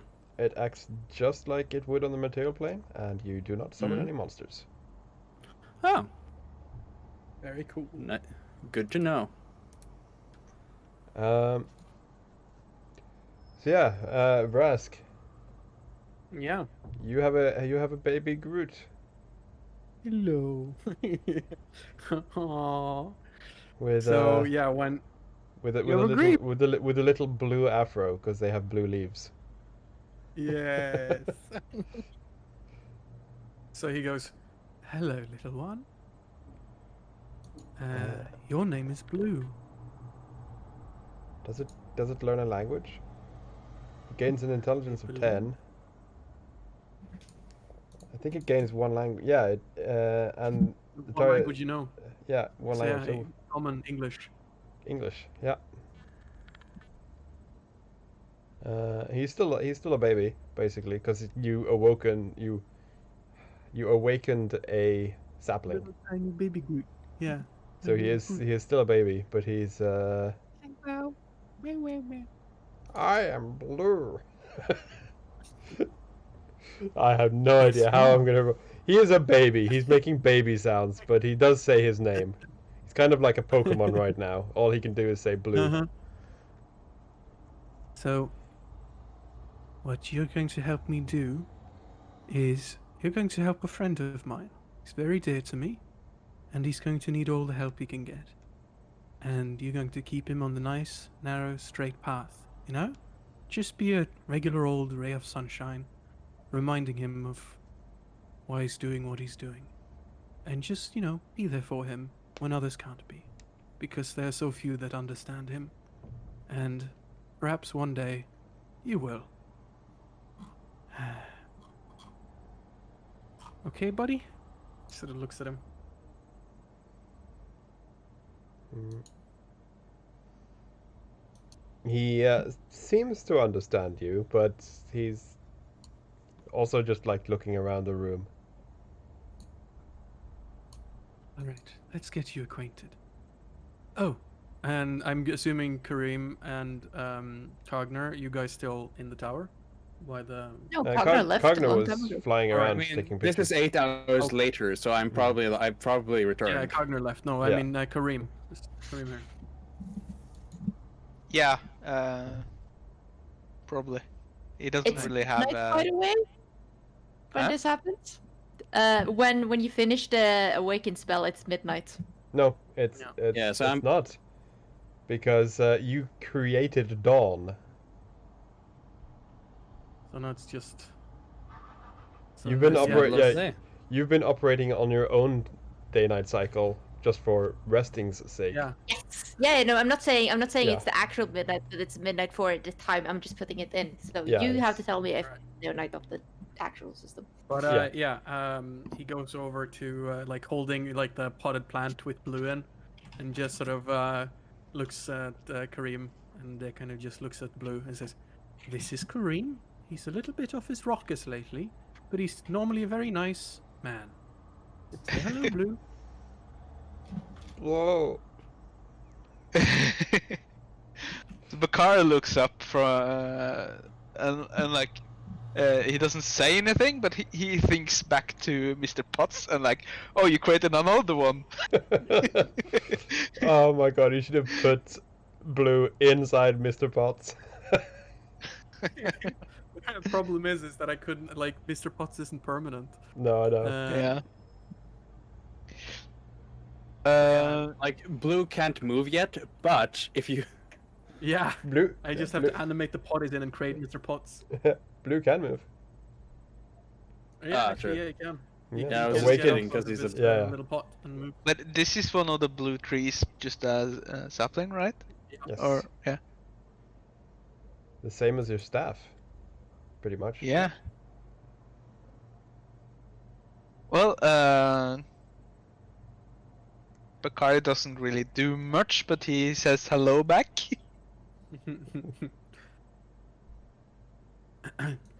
Now, I would normally leave and introduce you to the rest of the world, but seeing as there's just this book here, and I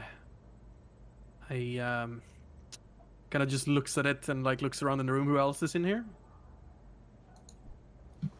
Would you I'd expect assume, to be here? I'd assume no one, like unless any of the party has returned. Just Kareem then. Yeah. So far, Nas has been praising What the sun do we on do top with of the the book, Kit actually? Lords. Wait, sorry. I think we're speaking over each other. Do you want to go first, or? What did we do with the book? Naz has it. Lisa Yeah, has well, it. I was answering that actually. Okay. Nas has been basically just sitting on top of the tallest structure, which is the Kit Lords building, and basking in the sun and enjoying it. And he currently has the book. Okay. So I mean, yeah, he he- could be literally anywhere because there's a limit to how much enjoyment you can find from basking in the sun. But that limit is pretty far off when you have been without sun for 3 weeks. That You're a being cat. Yeah, I was gonna say. That being said, cats And can you're just a cat. lay in sunlight for ages. So yeah, he uses. That's the, how we worship, man. Mm-hmm. Yeah. He uses the spice murmur to contact you, and says, "So, how you doing?" I'm just enjoying the sun. You know, it's been a while. You've got the book, right? Soul on The control. book? But Yes. oh yeah, the book. Yeah, he pats next to me. I have the book. He pats. Yes, I have the book. Good. Just keep it away from Bakari and Kagna to be safe. Okay. Oh, sure. That's fine. I have control. Okay. Good. Great. I trust you. Totally trust you. And then he keeps cuts the connection and then looks at Bakari, smiles and says, "Well, I'll be off then. enjoy yourself. I'm just gonna take a tour. And then he leaves. Mm. So, And yeah. I think we will be calling the session soon, but there is one last thing I would like to do before we end, and that is when the evening comes,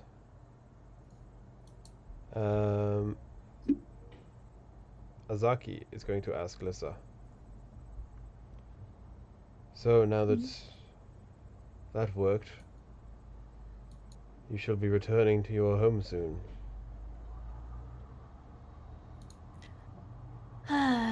Probably.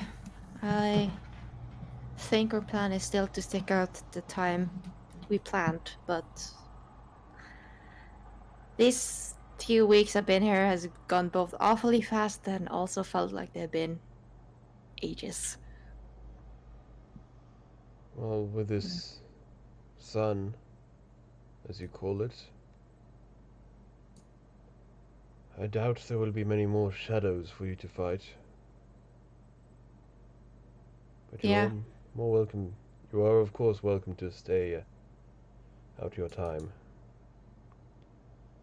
But when you do decide to leave, and you see he hesitates for a moment and kind of avoids looking at you as he says, "Do you want me to come?"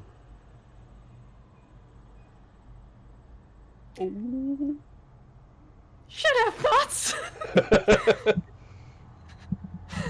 Lisa is kind of blinks for a moment and kind of go, this is your home though, but if you... She kind of stops herself a little bit, kind of like... she definitely has troubles figuring out words. If you are willing to do so, I certainly wouldn't stop you. And she's kind of does have a blush on her face. He turns back to you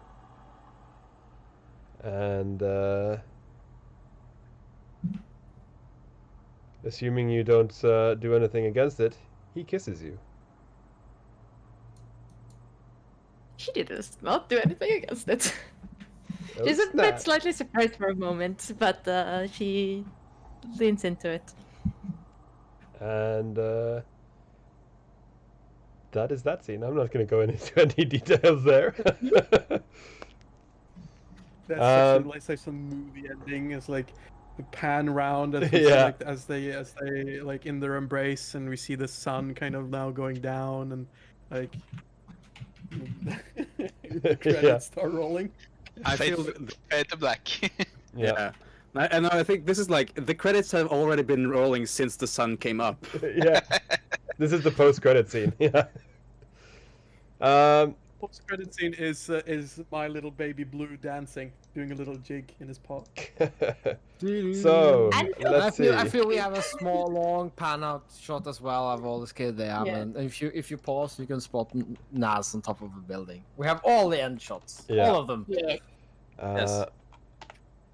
So I just need to do some quick Is this stuff. the end? Is this the official end of season? Or I mean, season I- 1, arc 2? I'm not quite Season sure. Shadowfell. Yeah. Yeah, I'm not sure Shadowfall. if Shadowfall is now counts as like all of season 2 or just the latter half of season 1. Yeah.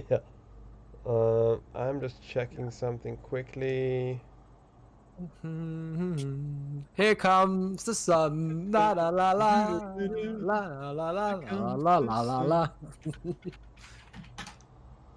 Here comes the sun. Da da da da. I mean, totally. That's a song that plays when. It's a song that plays. Yeah, It's- when the credits roll. This is the point where like Cogner produces like a tiny Bluetooth speaker and like blasts. So Here comes the sun. yeah. So all of you, Thank you. I want you to open your character sheets. And I want to look. I want you all to look below your charisma, where you have your sanity scores. And I want to give yourself 2 more points. Hey. Oh man. Just this song alone is increasing my sanity. And then I want you to roll a sanity roll. One Big. so 9 becomes so 9 becomes an 11. Holy shit. You make sure. Because Wait, It wait, was- wait, wait, wait. Do I still have inspiration from What? Bresk? no, that lasts for a minute, I think. Oh. Why? So it was the lack of sun all along. We had 2 crits. Yeah. So let's see, where has my sanity? I closed it. Wow. retard. Crap, I know I'm gonna get something. Here So comes the sun, la la la la. Oh, I Here can comes let's the see, sun. Bakari, you are going back up. So nothing happens though. That's an amazing finish. A horrible one and an amazing one. Cogner succeeds. Lissa, oh, you finally, I finally hit a major. yeah. I've never hit a major this entire time. Nope. I have Me 3 neither. or what it is. Vrask, Yeah, I'm at 3 majors. yeah. And then it is Naz, who moves back up. Oops. I can't believe the cat stayed the most sane out of everybody. Yeah, I never had a single incident. I was your rock, man. I was always there, steadfast and sane. You know why Naz that was was? literally the guy keeping everyone together in Which Shadowfell, makes and I sense, you know. appreciate him. If you have a party, everyone wants to pet the cat. It's just sane Yeah. to have a cat. And while the Do you rest want to of know us, the real reason? It's Huh? because you did what Asaki said, which is just live in the moment Mhm. and be Yes. like You lived. You sporadic. you followed the guidelines of Azaki and Banner. You lived in the moment, Mhm. and you were also already mad. Yeah, I had a little bit of slice of it already, so I mean, I knew what I was getting into.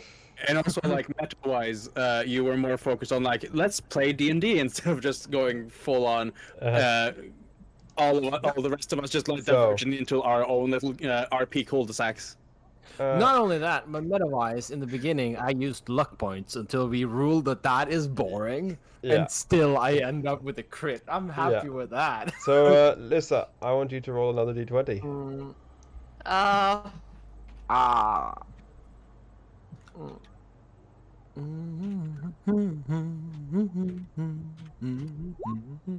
6.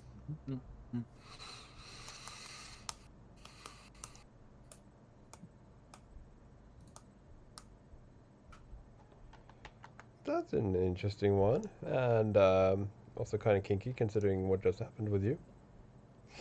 Kinky. That doesn't sound promising. Yeah, DM it. Yeah.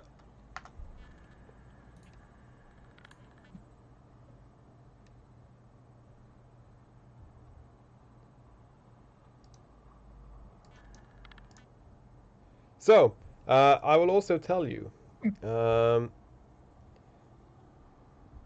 Shadowfell, or the Unseelie plane, as it is now called again,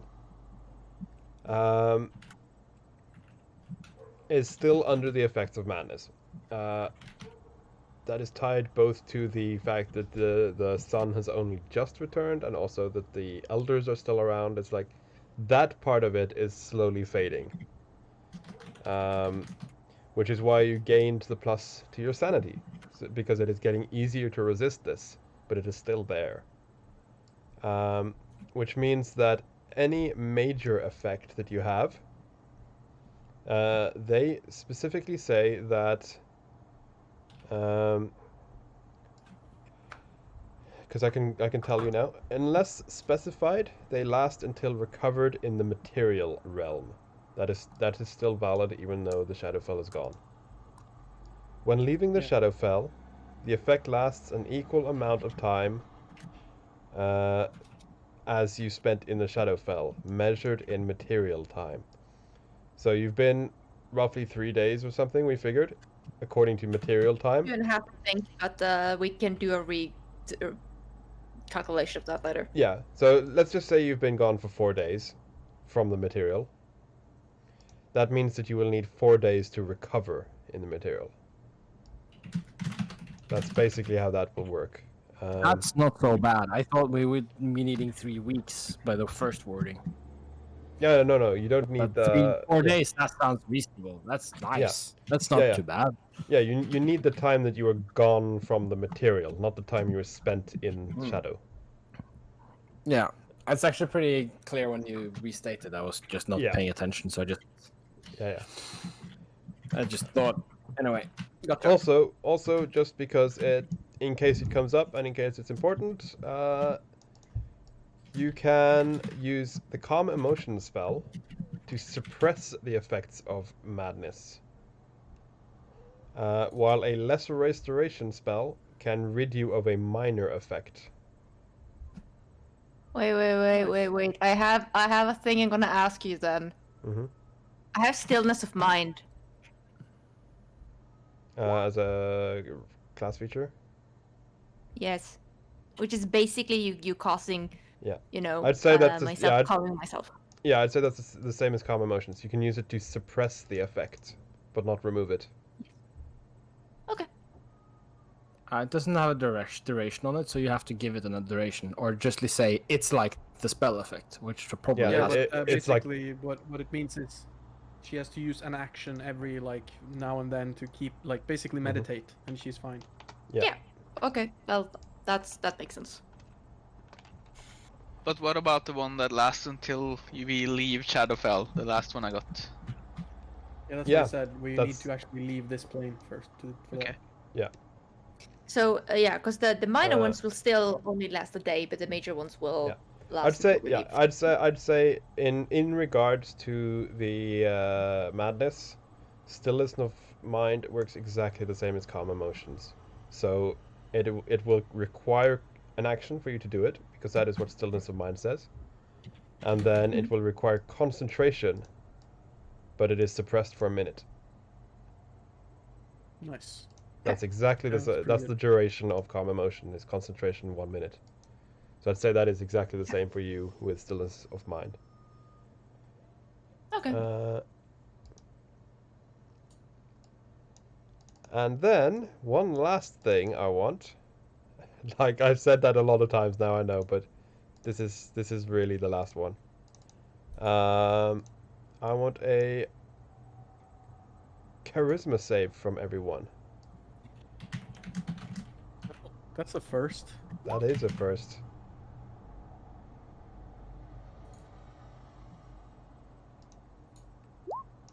Well, that should be with disadvantage for me because of major madness.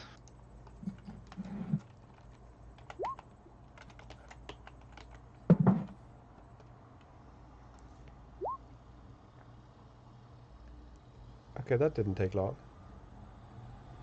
I was expecting more time.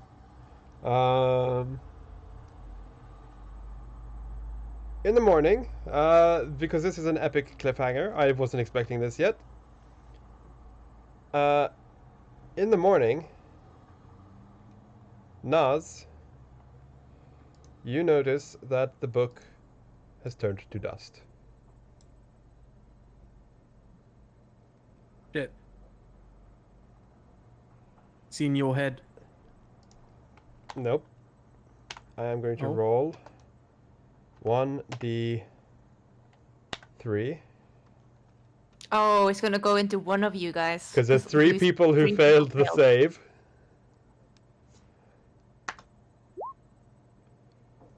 Bakari. Oh. Bakari, you know the spell. You know the Curse of Eternal Night. Oh god. And that is where we're gonna end the session.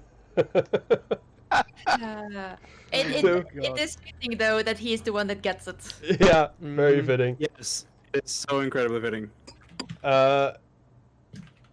I'm gonna reveal a tiny bit of that now as well for the stream, since I wasn't expecting that stuff. The DC was 10, guys. I thought that would have been easy enough.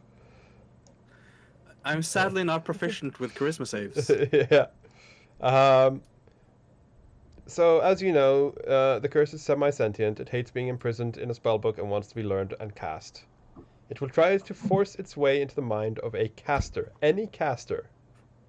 As long as you can cast spells, which everyone can in this party, you are susceptible to making the save. Every 24 hours, so this is, as I said, this is at night. So 24 hours after you made the sun rise. Each caster within 30 feet of the book, I'm just assuming now that you're all staying in your mansion and you're in range. Mhm. So every caster within 30 feet of the book must make a DC 10 charisma save. On a failed save, the caster learns the spell and the book turns to ash. Also, and really managed to avoid that for like centuries. No, yeah, he didn't. He kept it in his mind. yeah, he kept it Did in his he? mind. Yeah, he allowed this to happen, or it just happened. He had a bad day or something, but then he just refused to cast the spell. Okay, okay. But that wasn't able to with lesser magicians. It ended up inside their head, and they ended up casting the spell anyway, before they managed to contain it and organize the whole Shadowfell thing. Okay, okay. Then I get it. To my understanding. So yay! Now the insane person has the Shadowfell spell. Woohoo! So yeah, I'm not gonna tell. Hey guys, have you heard about the thing called the Shadowfell? No, Bakari, no. Like as you've guessed from all the different lore that you've learned through legend lore spell and everything. Yes, the spell is going to try and cast itself. I'm not going to tell you how or what yet, but you guys, your characters know this, that the spell is going to try and escape. So that is Well, something you I'm know. guessing we're gonna have to find an anti-magic zone and just put Bakari in there until we've evacuated this place and then put it back. Hey, we don't need to find it. You can make it. Yes. But Anti-magic only field. for an hour. Anyways, that was a fun little cliffhanger. I was expecting you to carry the book longer, but yeah. That was that. We will again do XP off screen as we usually do. But yeah, holy moly. We've had some good viewers today. We're currently at 8. We had an average of 9,